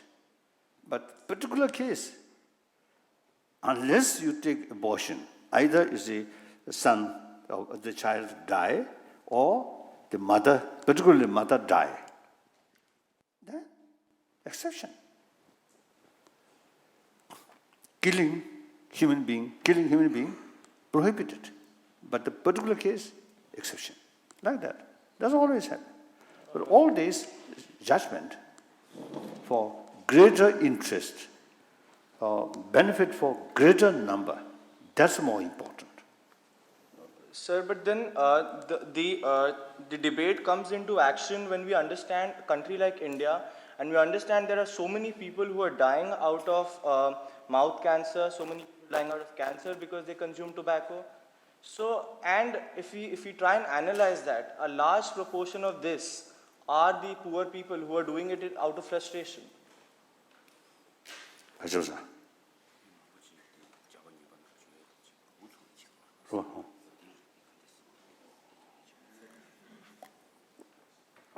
I think the sense of the story rapping in bus, I don't think is a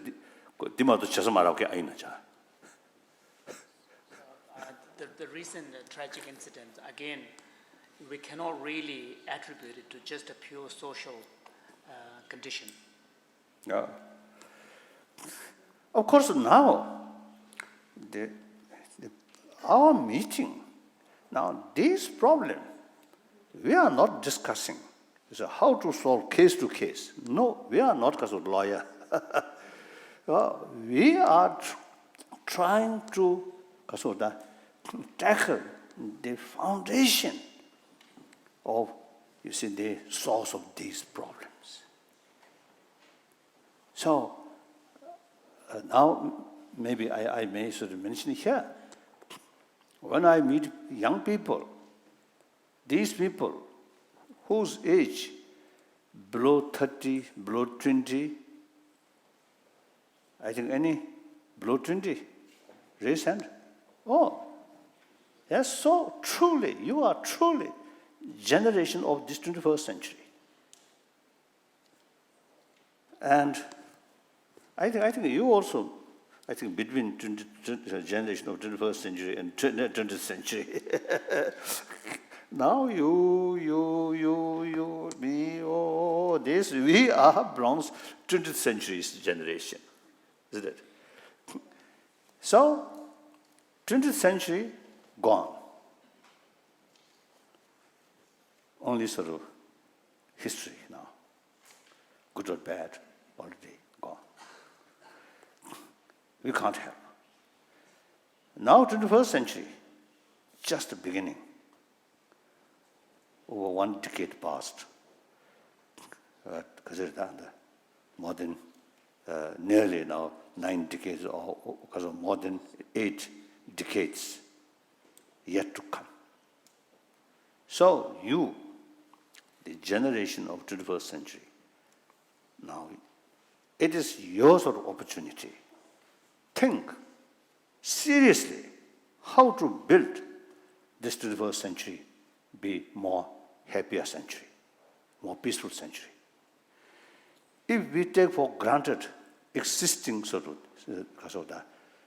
the reality, including education, I think population definitely increase.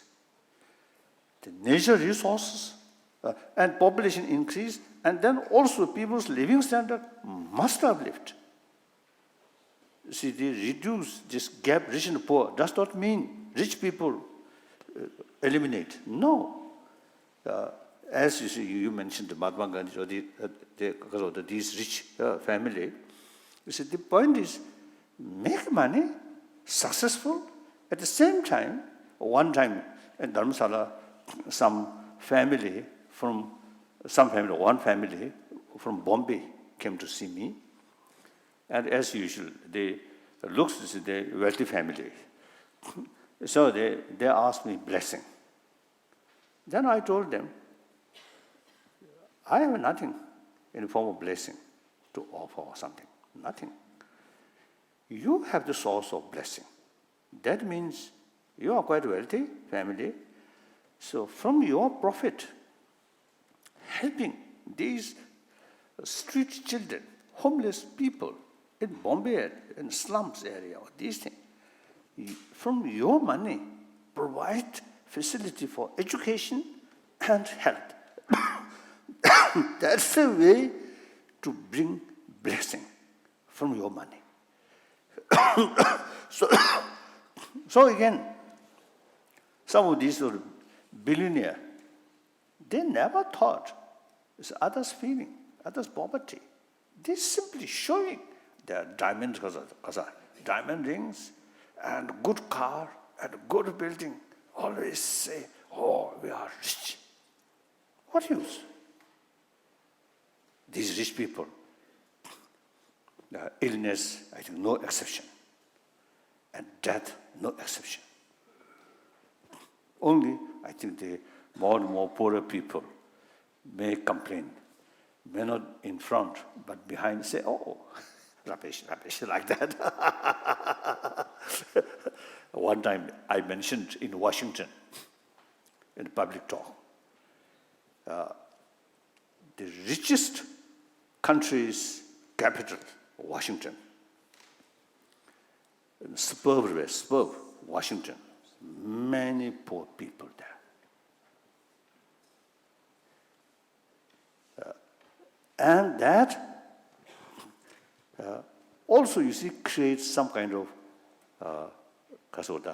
insecure in this area. Because naturally, poor people, in their eyes, some rich people, see their luxurious life, there is some kind of unequal and some kind of grievance there. And that's frustration. Frustration brings anger. Anger brings violence. So rich people also suffer. They cannot escape from America. One my Indian friend, they're very rich, in order to escape from because of heavy taxes, he took citizen of another country. I feel is immoral, really. So Indian should be proud as a citizen of this country. Money matter, of course, the other countries also there. But it's a 1,000-year-old civilization. I think this country, I feel, this country really, I think Indian should love your country. Look, judging. Although today, Mahatma Gandhi also you see, looks very poor, like also the beggar. Not judging on that, judging his brain, his inner quality. So that respect, I think 1,000 years, this country really produced wonderful, limitless thinkers, philosophers. I think you should feel proud. Now, important is keep these. Important is while you are copying materialistic sort of value.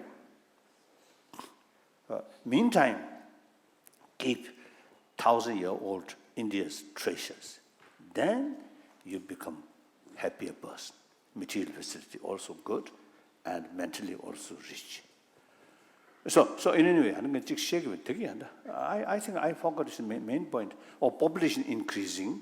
So the materialistic sort of things, also you see we need more development. So then natural resources also now some limitations. So it is absolutely not right just you see take for granted our existing sort of way of life. Yesterday also I mentioned, look, these big cities, a lot of cars, and feel, oh, now much development. If this sort of trend continuously, 1 billion Indian possess 1 billion car, how can manage? Isn't it? Difficult. A lot of sort of construction, factories or hotels in these land, because of the farmland. Difficult. Ultimately, we cannot eat these things.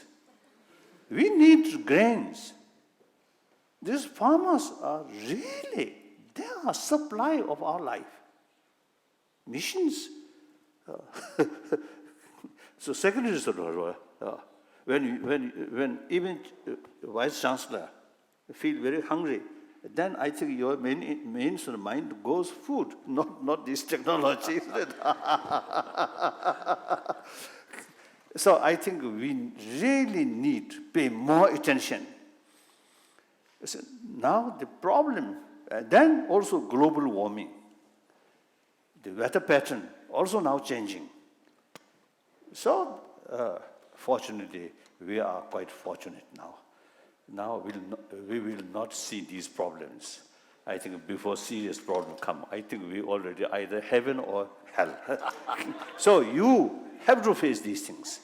So must think seriously, should not content existing situation. Must think more innovation survey. Innovation. And here, key factor is education. Like that I want to share. Yes, no? Well, His Holiness will be here for a long stretch of time today. So at this point in time, I think we need to conclude this session. And I think something very concrete and constructive has emerged because of your presence here, Holiness. At least in my mind, there is more clarity, and I have every reason to believe, Holiness, that we will come back with something concrete in our curriculum, and we will take your blessings and support for that. You can see the sunshine has begun to stream. You can see it from the windows. Okay, good. Now I really feel now time come. Now within say next few months we must produce concrete sort of draft. curriculum. Firstly, I mean, at once, is complete form will not have, because of will not possible. So some sort of draft, then circulate more people and carry. I think firstly circulate more people who really have interest in this field. Then, for temporary, some finalize, and then carry as an experiment. Then again, is a judge the result, and according the result, what we need more, what we what we need change. Then after a few years, then I think one sort of textbook, one or few textbook can be then finalized. So I think such sort of work is carried by university name, I think more appropriate. That I really feel. Then also I, as the honorary professor, so I also feel, happy. So I cannot share.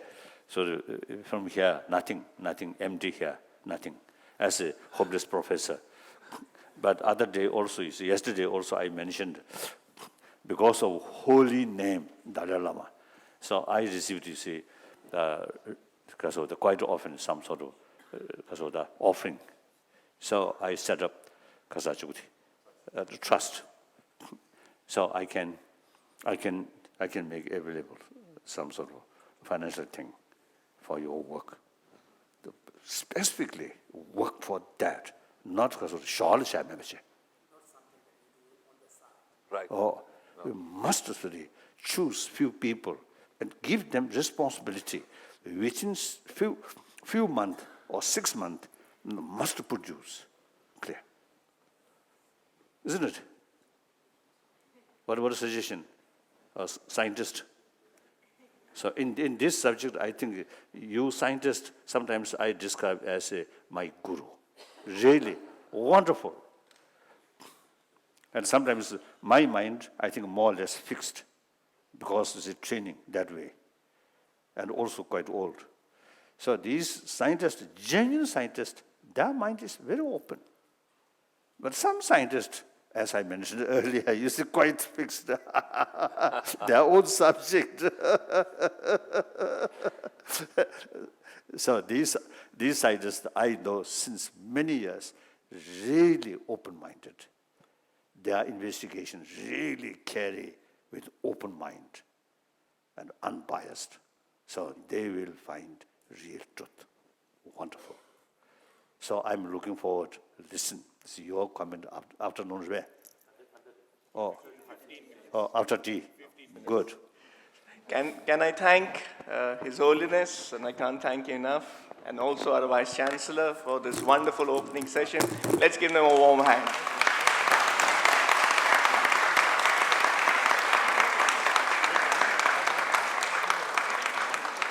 We break for tea for 15 minutes, and 15 minutes we will be back. Thank you.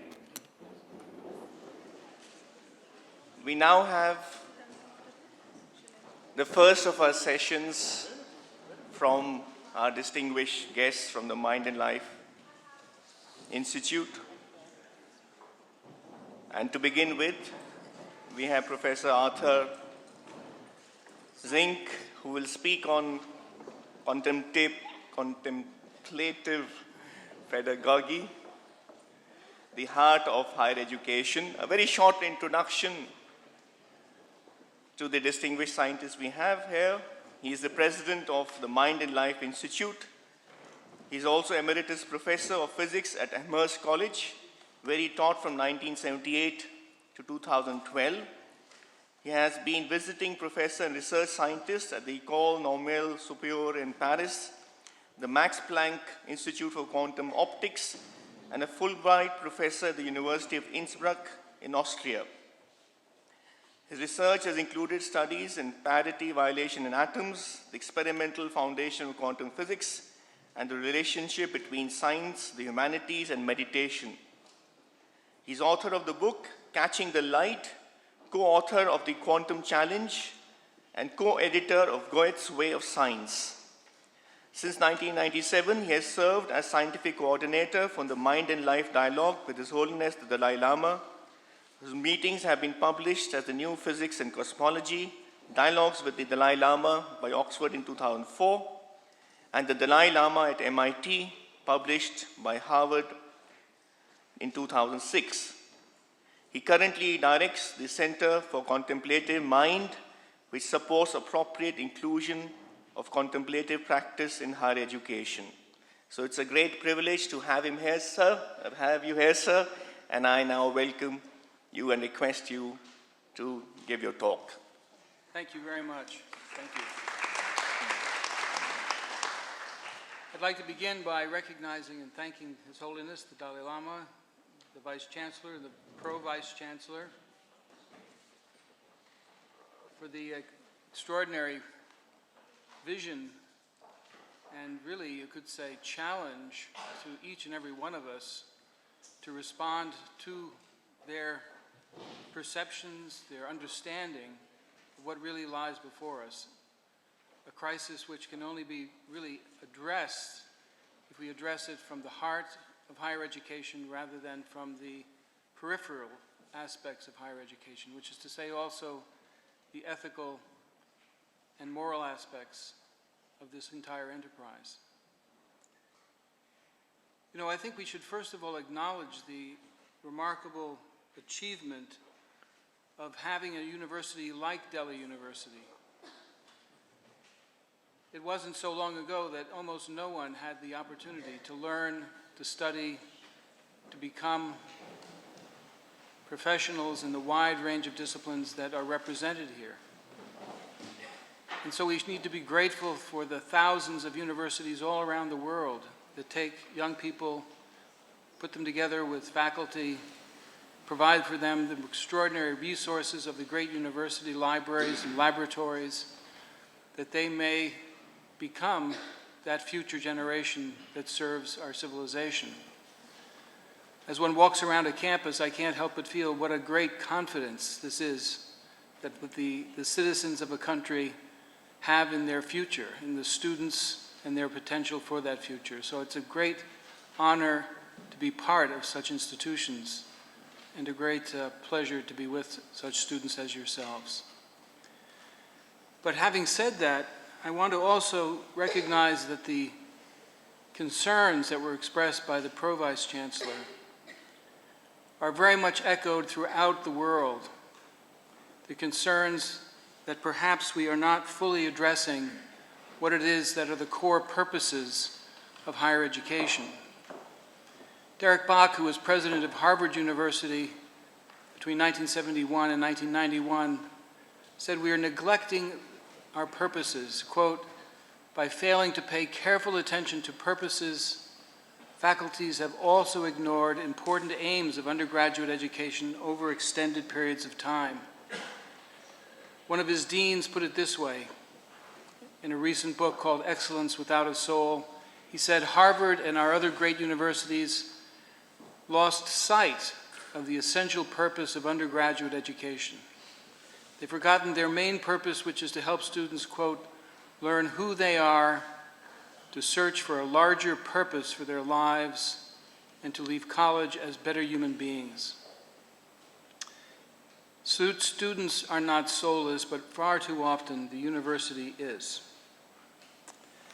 And at Yale, a few years later, the dean of the Yale Law School said, you know, the purpose of education has been lost, namely to ask the question, what life is for. A university or college is not just a place for the transmission of information or knowledge, but a forum for the exploration of life's mystery and meaning. And I heard that in your words today, the words of the Dalai Lama, the words of the Vice Chancellor, and the words of the Pro-Vice Chancellor, that we need to also, for all of the great accomplishments of our universities, go deeper still and asking after the life's mystery and purpose and its meaning. We come very often to the university with those questions in our hearts, actually. And we need to find ways in which, through the pedagogy and curriculum that we develop, not only to give the skills and information that, of course, are part of our professional life as we go forward, but also to really plumb the depths of those questions concerning life's mysteries, its purpose, and the ethics by which we will lead our lives. I'll just mention this book, The Heart of Higher Education, which I had the pleasure of writing with Parker Palmer, which seeks to articulate as best we were able a response to some of these very questions.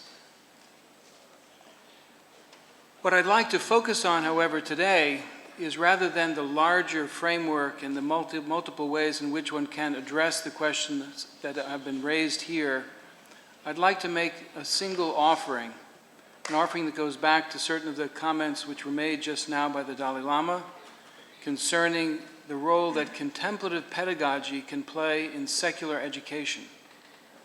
The great contemplative traditions bring to us a whole variety of practices which are able to aid in schooling the mind, training the mind in profound ways.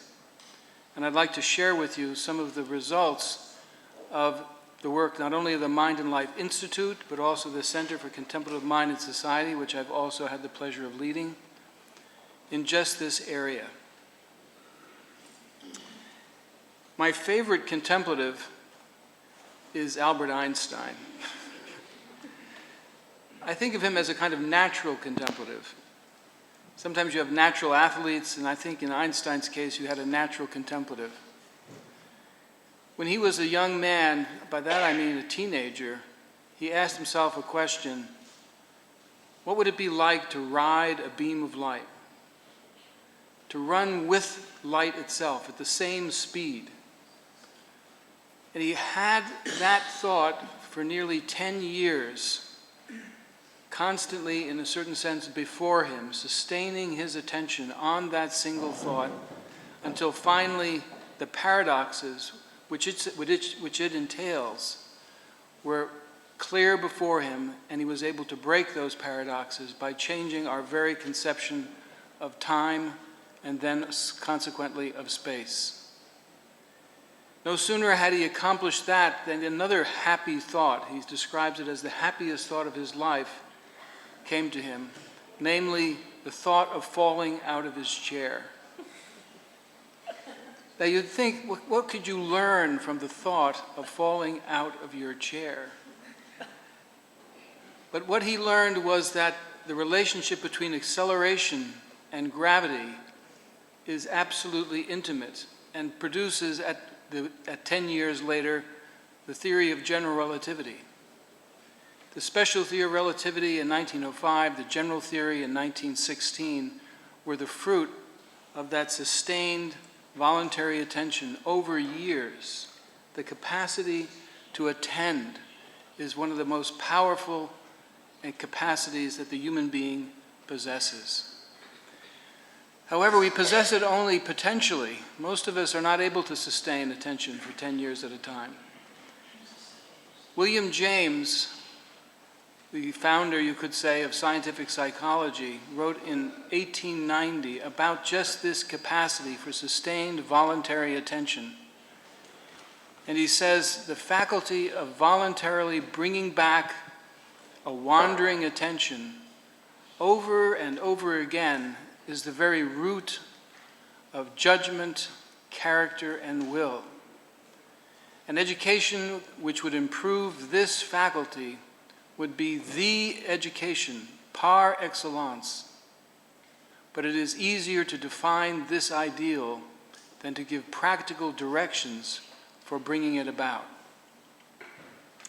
His Holiness has remarked that we must, in so many cases, develop the judgment, the character, and the will that is necessary for our future. And to define this goal, this ideal of sustained attention, is easy, but how is it that we actually accomplish this? What are the means and methods by which we support the development of that kind of attention? Here, of course, we have the benefit in the contemplative traditions of really hundreds, even thousands of years of schooling and practice on which we can rely. Here before you, you see a session of the Mind and Life Educational Research Network. You'll recognize Richie Davidson to my right. Tunjin Jimpa in the background in the picture is also there, along with a group of other distinguished scientists, scholars, and contemplative practitioners. This resulted in an important paper being written concerning the uses of attentional training in education, K through 12, and subsequently also in university education as well. Mind and Life is not only a group of scholars sitting around a table, but a group of young people, young scholars and scientists, who meet every summer in a summer research institute, integrating their research with contemplative practices which are seamlessly woven into that 6-day session. Above, you see His Holiness at a recent meeting with 6 young investigators. These young investigators are studying, using the most modern methods of scientific research, the very structure and form and capacities of attention, emotional regulation, and the like. In other words, what was born in the monasteries is now being studied in the laboratories.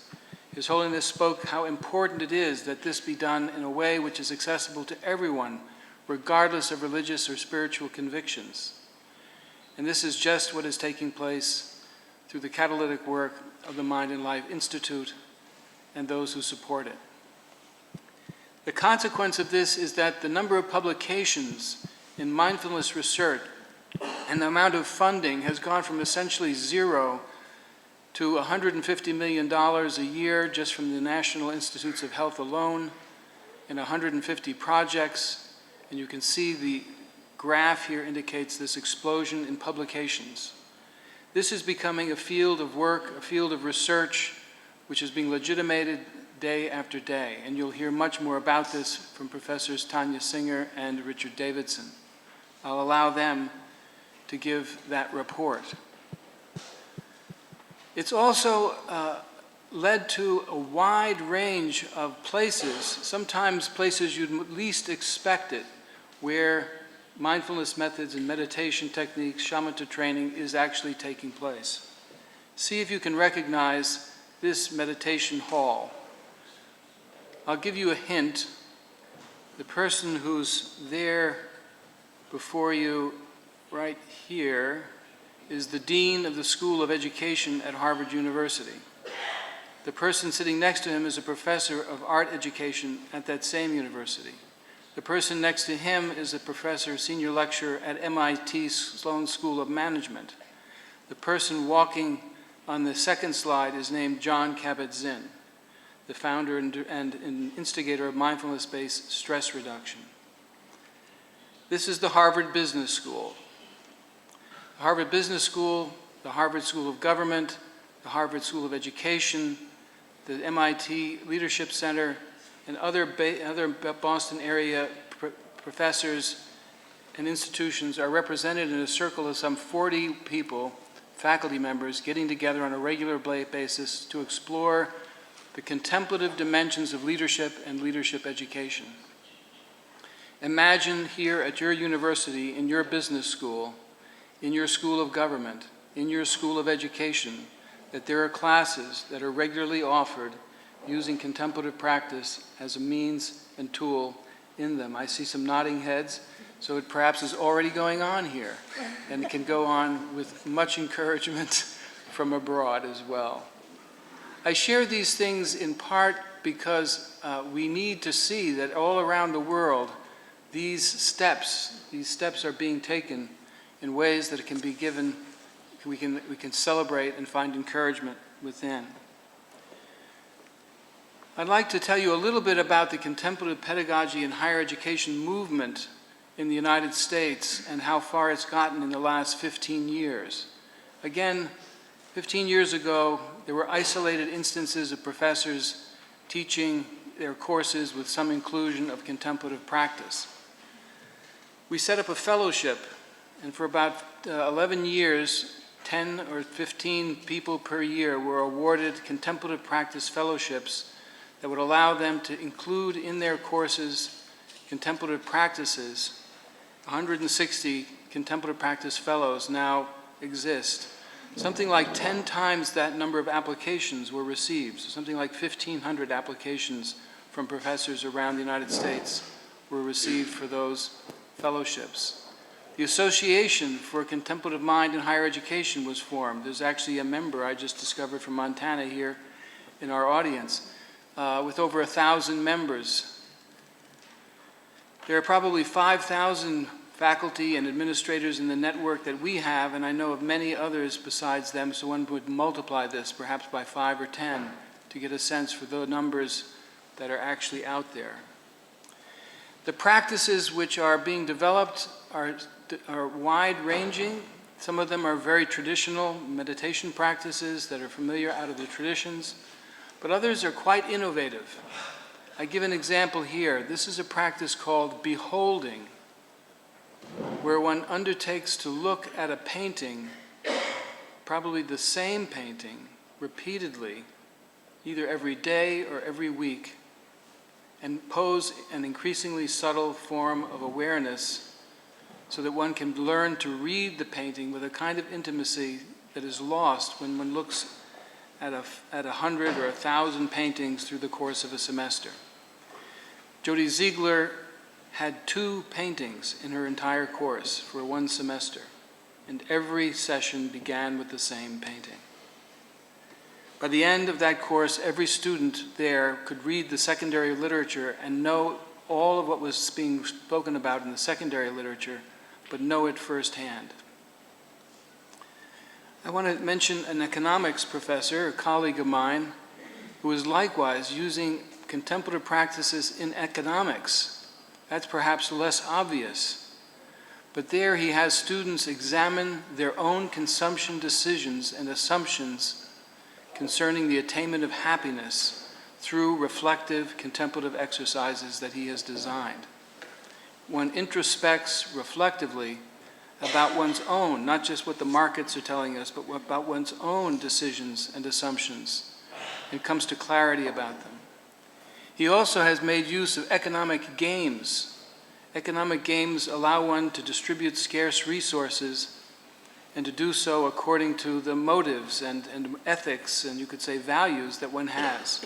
But are those values able to be changed? Changed, for example, through exercises concerning loving kindness or generosity. He finds, as also has been found in research, I'm told, by Tanya Singer and Richie Davidson, he finds within the classroom what we find in the labs, you could say, yes, these economic games, their outcomes can be shifted by practice. Let me give you the design principles. If I'm teaching a course and we wanted to be practical, I could feel that from His Holiness. This urgency that we have is an urgency to move from the theoretical to something which is actually able to be implemented in the classrooms as a pedagogy and curriculum that will approach these issues. So I'm going to put up how I think when I'm designing my next day's course curriculum for the students that are in my classes. First, I ask myself, what's the context? Is this a physics class? Is this an interdisciplinary class I'm teaching with a colleague? Who are the students that are in that class? What's the course content? That changes everything. What's my pedagogical aim or intention? What am I trying to teach? What's the concept? What's the understanding that's trying to be taught? What's the ethical issue that's trying to be approached? Then on the basis of those two, I select a particular practice, an elementary practice, an intermediate practice, an advanced practice, a practice that deals with attention, emotion, or with the cultivation of compassion. These are a wide variety of practices that are available to us and that can be tailored to the particular pedagogical aim and context that one has. I gently lead the instruction only after gently lead the exercise after clear instructions and the opportunities for students to ask questions. We go through that practice, and the process of practice is then followed by a journaling exercise where the students can write their insights, their thoughts, their questions, their feelings that have arisen in the course of that practice.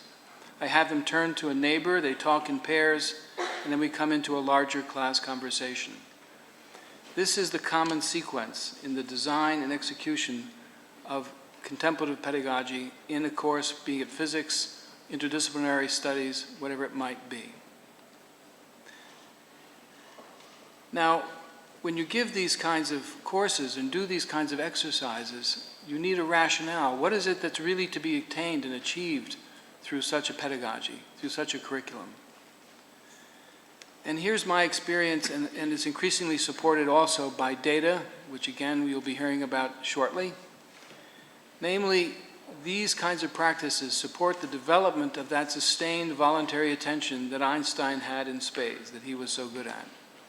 We all can use more of that cultivation.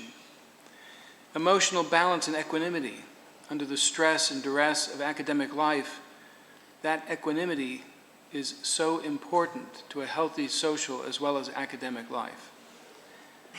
Furthermore, one can develop, and this is perhaps not so commonly understood, that in addition to attention and emotional balance, my experience is that this method of contemplation can become a mode of knowledge, of inquiry, of research. Think of that economics professor teaching his course, asking his students to examine their assumptions. What does it feel like? When is it that they are happy? When is it that they are only happy in the short term? What is it that they can defer for a long-term happiness? In other words, you can have self-knowledge at the hand of these methods. There's almost no question which doesn't benefit by, in my experience, a contemplative orientation. Indeed, I think of ultimately meditation as a means of knowing. Harvard has as its motto, veritas, which means truth. I think as long as we are stuck with the notion that, well, mindfulness is good to relieve stress, then it'll be a health practice. It's only when we really realize that the sources of suffering are rooted in ignorance, and that the way to dispel those sources, to alleviate those sources of suffering, is deep wisdom and understanding, insight. And that the means to insight is not only the technical means that physics or that the neurosciences provide, but that actually this mode of inquiry, which I call contemplative inquiry as a mode of investigation leading to contemplative insight, can be of great benefit, complementing our conventional scientific modalities of knowing. In addition to attention, emotional balance, inquiry leading to insight, we also have the possibility of the cultivation of empathy, altruism, and compassion. You'll hear much more about this from Tunjin Jimpa, who's been an expert in this area at Stanford University, and he'll tell you about his results. Tanya Singer also, as well. Finally, the entire understanding of education really is different at the hand of these kinds of practices. If one's really just worried about the efficient transmission of information, then these practices go too slow. But if one also understands that one can work deeply, transformatively, and now with the understanding of neuroplasticity, one can even understand how the brain itself is reshaped and recrafted at the hand of repeated exercise, then this philosophy of education as transformation becomes deeply appreciated and understood as something which will benefit us throughout our lives. A favorite quote of mine is one that's given by Johann Wolfgang von Goethe, the poet-scientist, which itself is a whole pedagogy where he says, every object, well contemplated, opens a new organ in us. Jeder Gegenstand, wohl beschaut, schließt ein neues Organ in uns auf. Isn't that right, Tanya? Yes. In other words, every time you look at a painting, every time you're a scientist looking at a natural phenomenon, every time you're a psychologist looking at your own mind, and if you do that in a sustained manner, repeatedly, you create new capacities in yourself, suited to that which you are attending to. And as they transform you, you create capacities, you shape new organs which allow you to see things you've never seen before. Cézanne the painter would paint the same painting, Mont Saint-Victoire, day after day. His son came up to him one day and said, "Dad, why are you painting that same mountain?" And he said, "I could stand here for 6 months." We start, he said, eccentric to nature, but by looking and working, we become concentric to her.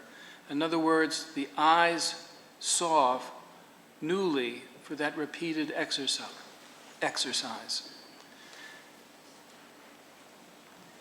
The Association for Contemplative Mind in Higher Education is a community of people, and I can't underestimate, you should not underestimate the power and importance of that community that comes together in conferences, summer sessions, retreats, offering fellowships, communications to one another in a variety of ways. We have a sister organization that started a few years ago in Sweden, the Swedish Association for Contemplation in Education and Research. Maybe there'll be one in India.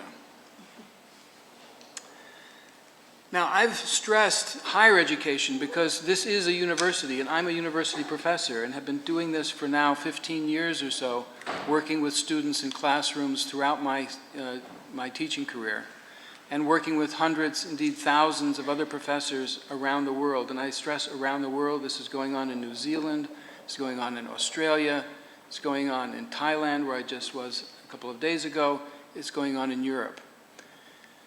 But it's also taking root in elementary and even kindergarten education. And I'd like to just give a single example of cultivating attention, and especially social emotional learning and intelligence, and then speak a little bit about this new project, this new challenge, which His Holiness has given us, of creating a curriculum and pedagogy suited to secular ethics. Here's Kimberly Shornett-Reichel, a researcher in the University of British Columbia, who's developed a framework for what she calls mindfulness education program, which has 3 different areas: mindful awareness, which is a practice of mindfulness that's designed for young children; social emotional learning, or SEL as it's come to be called, which has become a whole field in itself; in the area of positive psychology. Seligman's probably the foremost protagonist of that. She has put together a mindfulness education program that weaves these 3 elements together. Here's a group of children doing an exercise where they sit quietly in a natural setting, are asked to close their eyes and to see how much they can hear. It's quite tender. And when you see the videos of this, it's quite beautiful for seeing them get very still, listening very deeply, to hearing the butterflies go by, the insects buzzing around, the car traffic at a distance. All of that they then begin to notice only by getting very, very still. She said to me, I asked her, "Well, what's the data?" And she said, well, she has lots of data, lots of graphs, but she says, I'll give you one data point. There's a 5th grade classroom in UBC that had the worst disciplinary record ever, measured by the number of children sent out of the room in any given month. She said the teacher was pulling her hair out. Yes, children, taking children out of the class and putting them in the headmaster's office, yeah? So she said, you know, the teacher was so distraught she decided to try my program. She was trained in the methods of mindful awareness and such like. After a few weeks, there were no more children going to being disciplined by being sent out of the room, and teachers started coming and asking, what are you doing in that classroom that has changed this class so profoundly? So she explained what it is that she had done. What did children say? What did you learn from the mindfulness program? I'll just read 1 or 2 of these. When you take deep breaths, says an 11-year-old child, when you take deep breaths, you can calm yourself and it helps to clear your mind. Or a 10-year-old, when I'm angry, I just use what I learned so I can calm down.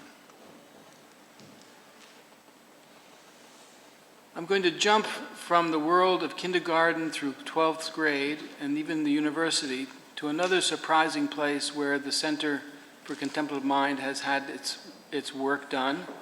We were asked to work with Chade-Men Tang, who's a employee, one of the early employees of Google, the search engine. You all the young ones at least know. The Dalai Lama, I don't think, knows about Google, but you all certainly know.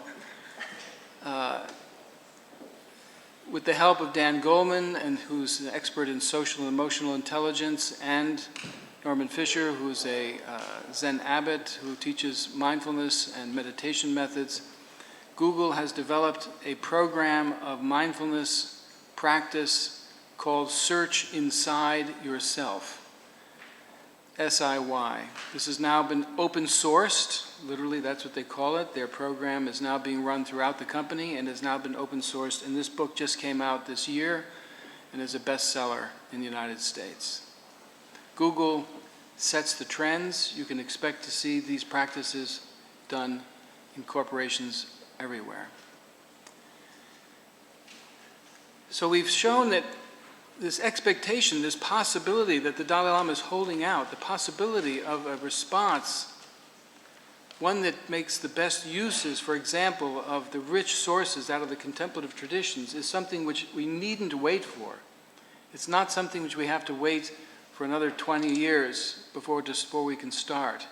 He's asked us to, in the next 2 to 3 months, maybe 6, develop a curriculum and a pedagogy that would incorporate not only contemplative methods, but other methods for the cultivation of ethical and moral capacities within the human being.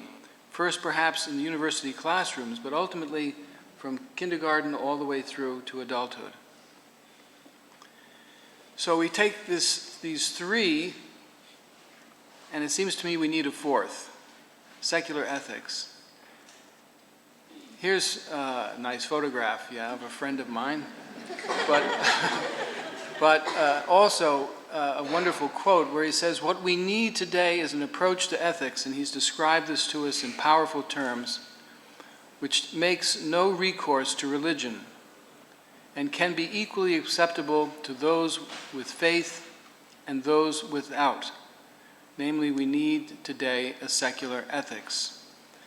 I couldn't agree more, and the Mind and Life Institute has committed itself this year, already in February. We'll be having our first meeting of 25 distinguished scholars, scientists, and contemplatives, educators, master teachers.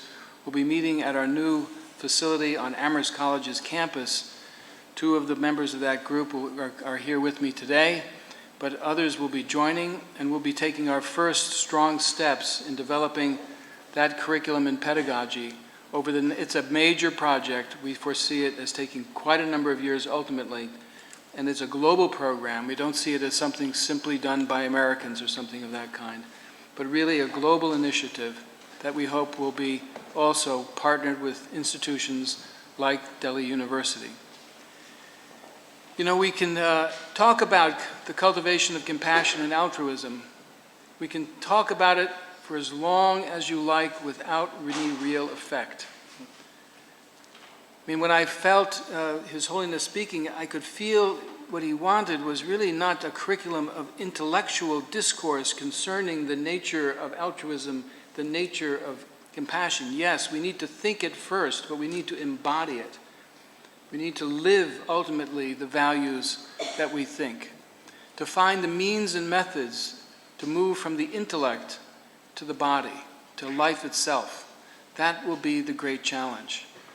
This is not just an intellectual, rhetorical, even scientific enterprise. This is something on which civilization depends.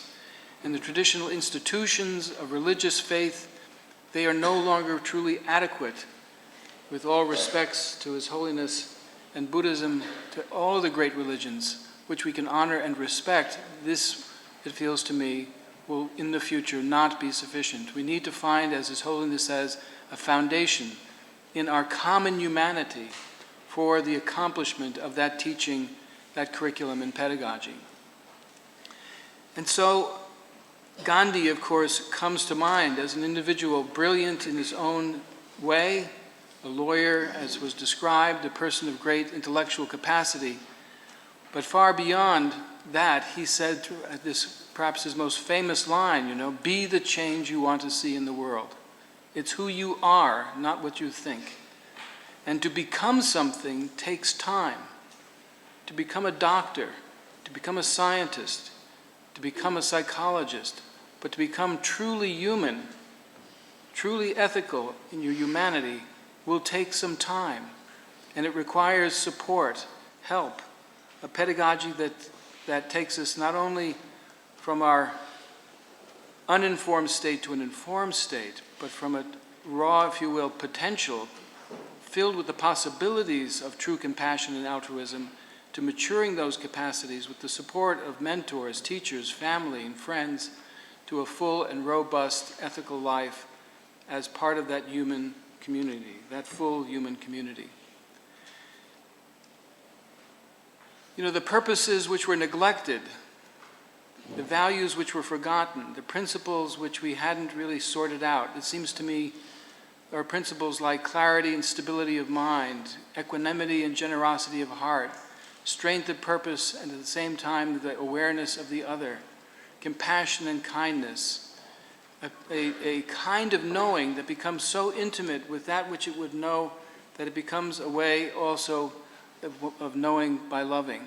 These are, it seems to me, some of the principles, values, and purposes that we can dedicate ourselves to. And we at the Mind and Life Institute, and here are some of my colleagues at the Mind and Life Institute, would like to join with you and with anyone else to help bring some of these things about. Much hangs in the balance, and the inspiration of His Holiness, the articulation of it in his book Beyond Religion, is something which we will certainly be working with for years and years to come. So in this vein, we make this modest offering of our experience, practical experience, design experience, that will help, we think, bring these ideals and make them realities in ourselves as individuals, but also in ourselves as a community, because it can't be done alone. Thank you very much.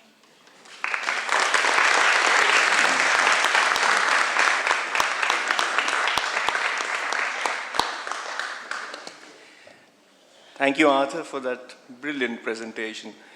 Before I open up this dialogue, and I'll be requesting His Holiness to first engage and give his comments, but before I do that, I have a little story. Will you put up your photograph where you are with the Dalai Lama? Here it is. Yeah, right, okay. So here's the story. Yesterday afternoon, our friends from the Mind and Life Institute, and that includes Arthur and Richard and Tipton and Tanya were here, and we were trying out the projectors and everything, and then the seating plan, who would sit where. And Arthur wanted to be where I am, and so did everybody else, right next to His Holiness. And I asked them, why?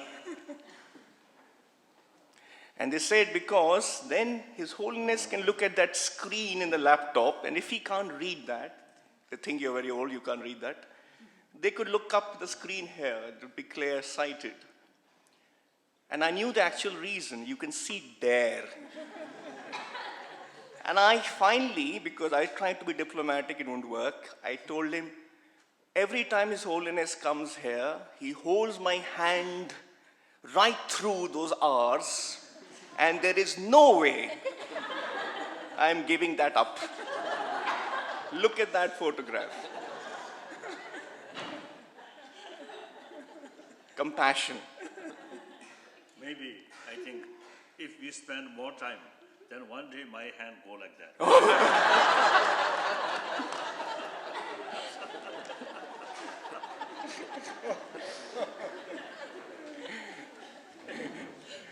Thank you. I hope you don't mind. I'm going to now request His Holiness to give his reactions to this brilliant talk, and we open up the dialogue to the House. Sir. No? I think your presentation, I think really wonderful. As I always say, the genuine, matured scientists, they are Thinking.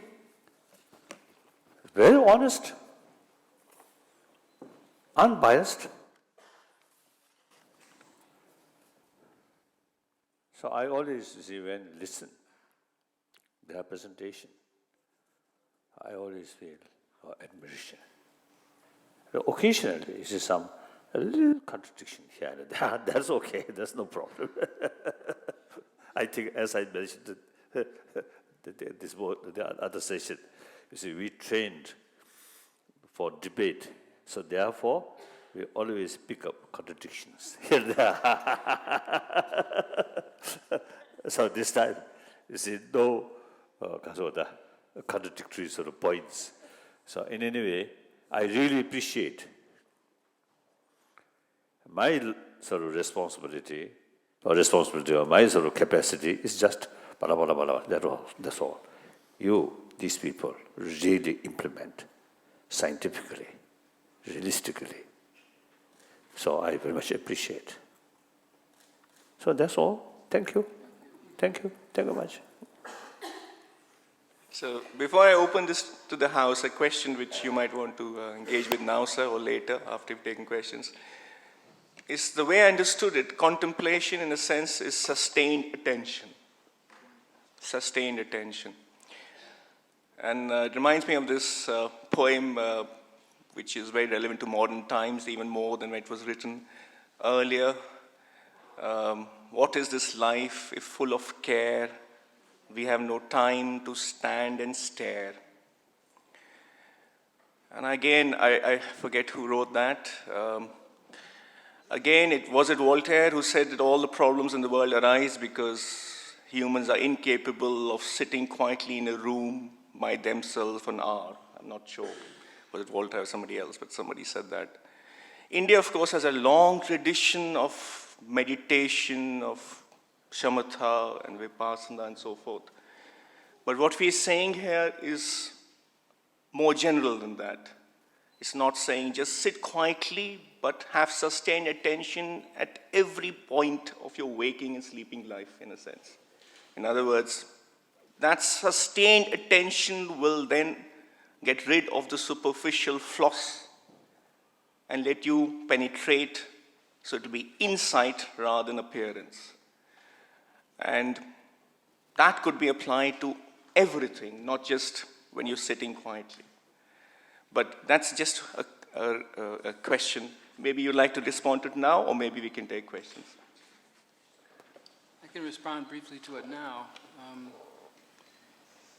In the classic contemplative traditions, and I think also in the secular pedagogical setting, there are three sort of stages to the practices. One stage is actually a kind of selflessness or ethical grounding that one cultivates. So when I work with students, I usually begin with a practice of wonder, admiration, modesty, so that there's an ethical foundation. And then there are certain skills, you might say mental skills, which are required for doing contemplative work. One of the most primary is sustained attention. And so one can take certain exercises, which may simply be concentration exercises. It's very simple. I even use paper clips. I pass out paper clips to all of you and ask you to simply attend to the paper clip for 5 minutes without having your mind wander. And then once you get good at that, I say, okay, now take the paper clip away and imagine it for 5 minutes without your mind wandering. So if one can do that, one's developed a capacity for attention. Emotional balance. Remember a traumatic or difficult situation in your life. Place that before you in your calm interior gaze. And then feel the disturbance of that emotional charge, that what it is, but maintain your equilibrium, maintain your sustained peacefulness in the midst of that challenge. So that when you're in life and the challenge meets you, you will also be peaceful in the face of that challenge. So you can bring your sustained attention your emotional balance. These are examples of several such inner capacities. And then one can bring those capacities at the third stage to the task of insight. So Vipassana means insight, wisdom. So you bring then the tools that you've just schooled to the question at hand, the nature of the mind, its mental factors, the subtleness of consciousness that needs to be able to distinguish one from the other, moral dilemmas that one might have, the ability to sustain one's awareness even in the midst of cell phone noise, right? All of that, which then comes back into life. You know, the fruits of meditation are not just personal possessions. It seems to me that the fruits are fruits which then get brought back into life in ways that really serve the community. The wisdom that's gained is not a private possession, but something that comes back. So in that sense, yes, on the one side, there is, you could say, the solitary work of contemplative practice, but there is also the sense of the Sangha or community that it can also serve as well.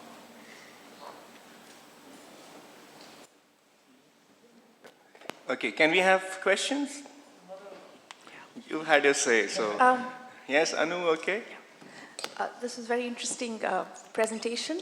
Since the University of Delhi plans to introduce a program at the 4-year level, which will be a foundation course, where one will teach ethics. And my question, there are two questions.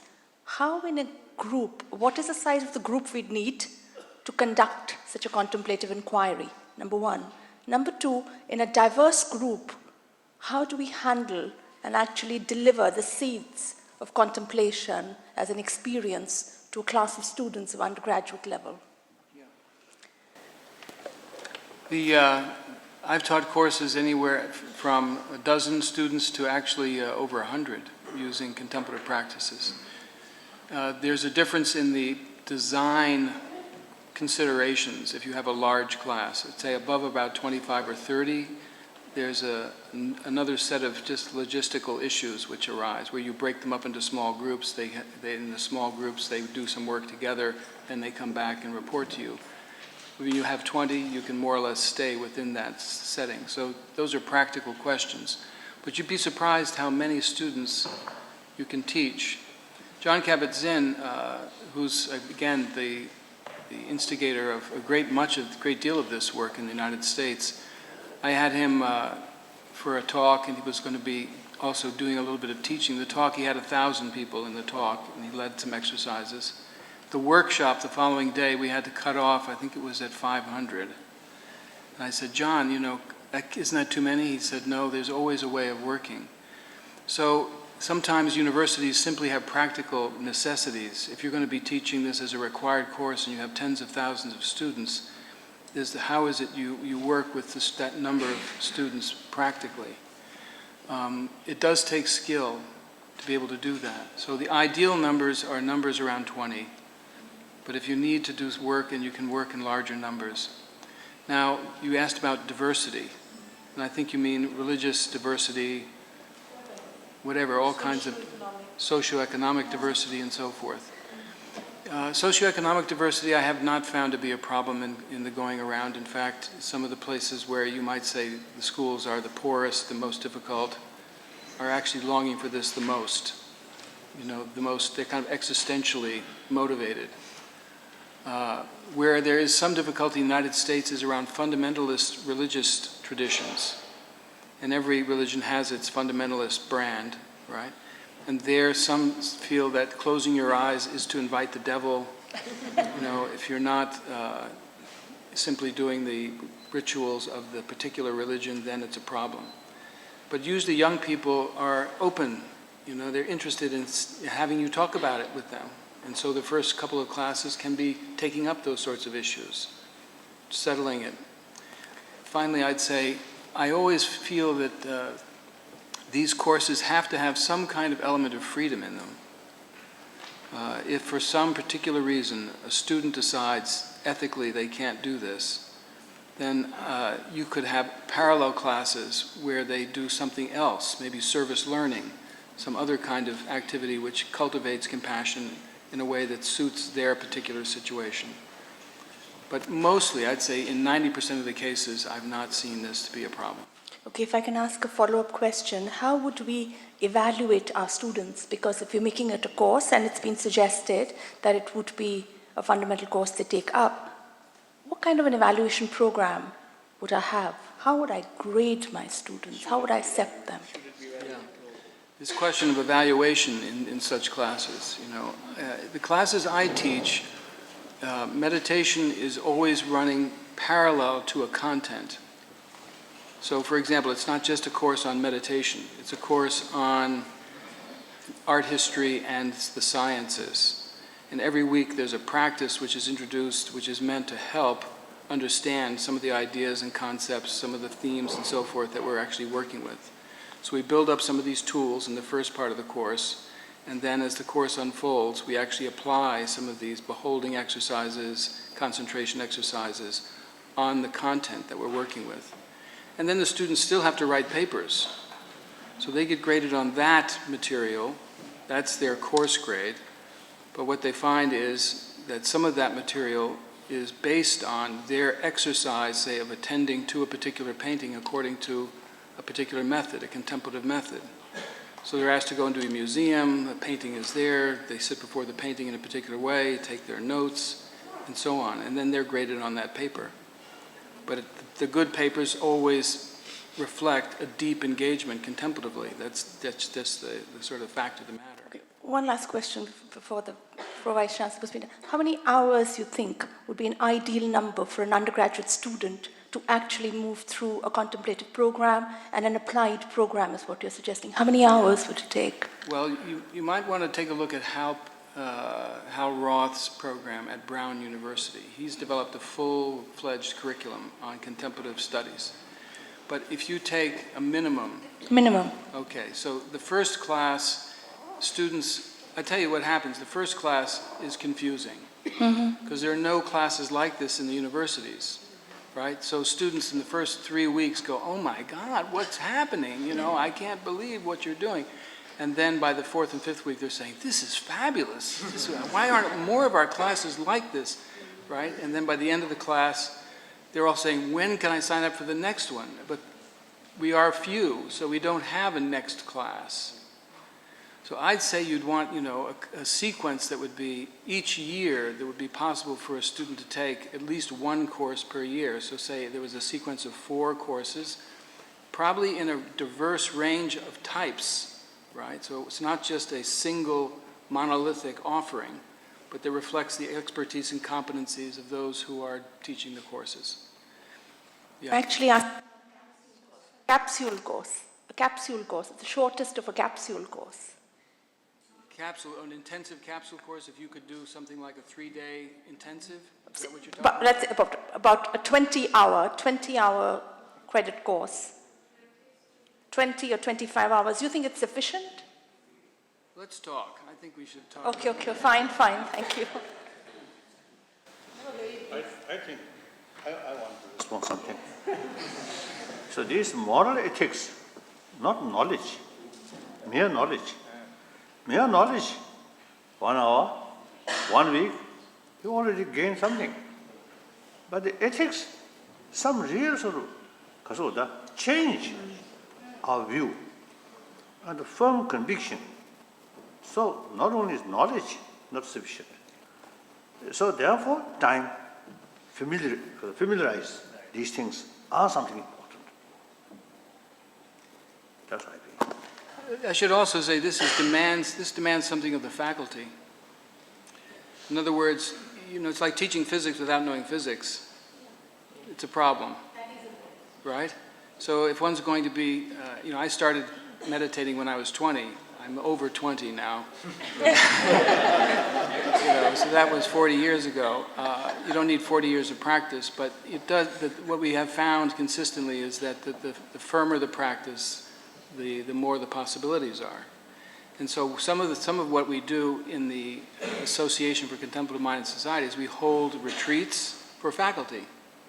So the faculty who are here today could voluntarily go on a retreat or two with each other, with the help of an instructor, and specifically one who was sensitive to the pedagogical intent later that these exercises are going to be used, that one really lives them and then starts to practice with them on a daily basis at home, so that within a certain amount of time, one has familiarity adequate for an elementary introduction to these pedagogical practices. So it's a trickle down, you know, that there are teachers, and then the teachers are taught, and then the pedagogy makes its way out. I should say that there are some 50 or 60 now centers for teaching and learning in the United States, which is a pedagogical unit within most universities now. These centers for teaching and learning are starting to introduce contemplative pedagogy as an offering to their faculty. There's certain written materials that they're making use of, and they invite us to come by and do workshops and so forth to help them. We have summer workshops as well as conferences and retreats. So that's the kind of infrastructure that gradually needs to be built up if one's going to take this seriously.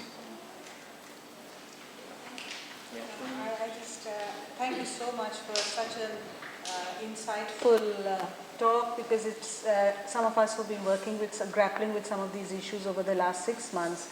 It's really helping us to understand the way forward, one of the ways that we should move forward. But my question, or rather what I want to explain to you, is that this would be, when we do this course, contemplative practice is one component. Yes, there yes. are several other components, but it's not going to be linked to a disciplinary area as you suggested in your university it is, such as art history or sociology or physics or whatever. It's going to be something in itself, a course in itself. So then, and we're thinking of, or what we have done on a pilot basis, is other kinds of activities as well, which generate, or we think, or we hope generate altruism and compassion, and so on. So how, so I don't want you to say so many hours, etc., but how much, how are we going to balance all these different components? Because the university has a time frame, and so much time is required for regular disciplinary courses. So, in an undergraduate semester of 3.5 to 4 months, how are we going to tie it all up so that this contemplative practice is a meaningful part of it and is not something just, which we do just like that? Well, we're beginning something that's quite large, quite huge. And so I think one has to think in pilot, how does one pilot something out and then gradually develop it in ways that make sense for the particulars of Delhi University, which may be somewhat different than Amherst College, where I am, right? So I would say, for example, the kinds of things which come to mind concerning this course that's now going to be required, or this course of study, in addition to contemplative practice, there are things like service learning, that one is working within the community to do deeds of generosity. But for example, the research on service learning finds that it really only is effective if there's what they call reflection afterwards. If you just do something and just run away from it, you've lost half of the fruit. But if you sit down, did the contemplative exercise of recalling what you did, what were the meaningful aspects, journal that, share that with somebody next to you, develop a classroom conversation, then people really plumb the depths of what it is they've gone through as an experience, and they realize how the seeds of compassion and altruism are there, how they can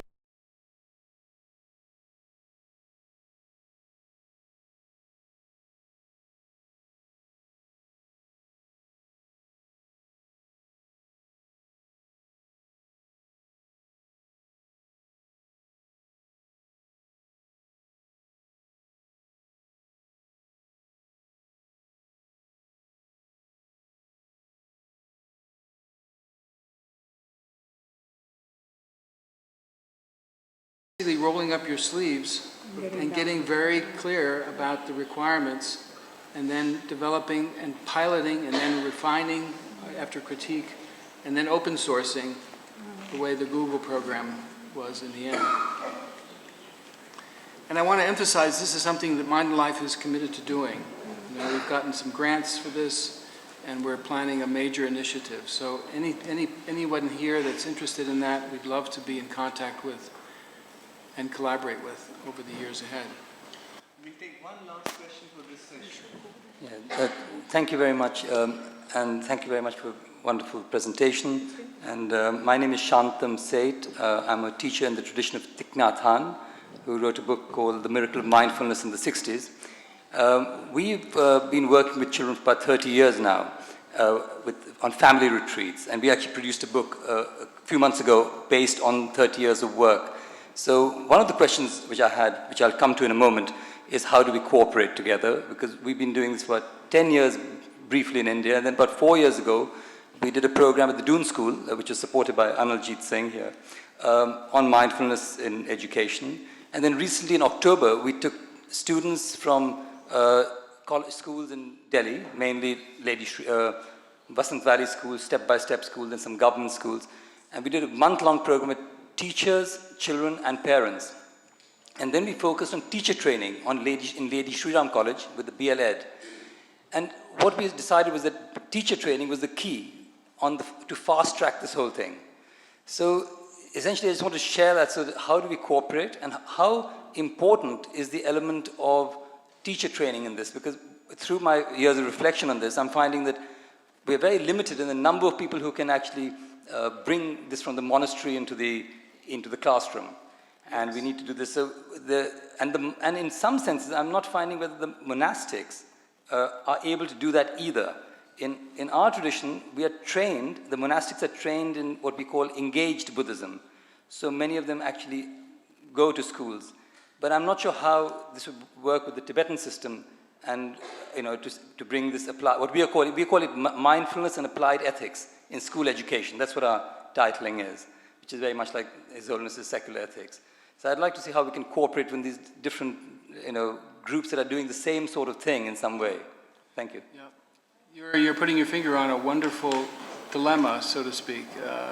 In the United States, there was recently a mapping project that was redone by the Garrison Institute. I think I just heard that there were 56 different initiatives in schools, distinct initiatives around introducing meditation, mindfulness, contemplative practice, and this is in the K-12.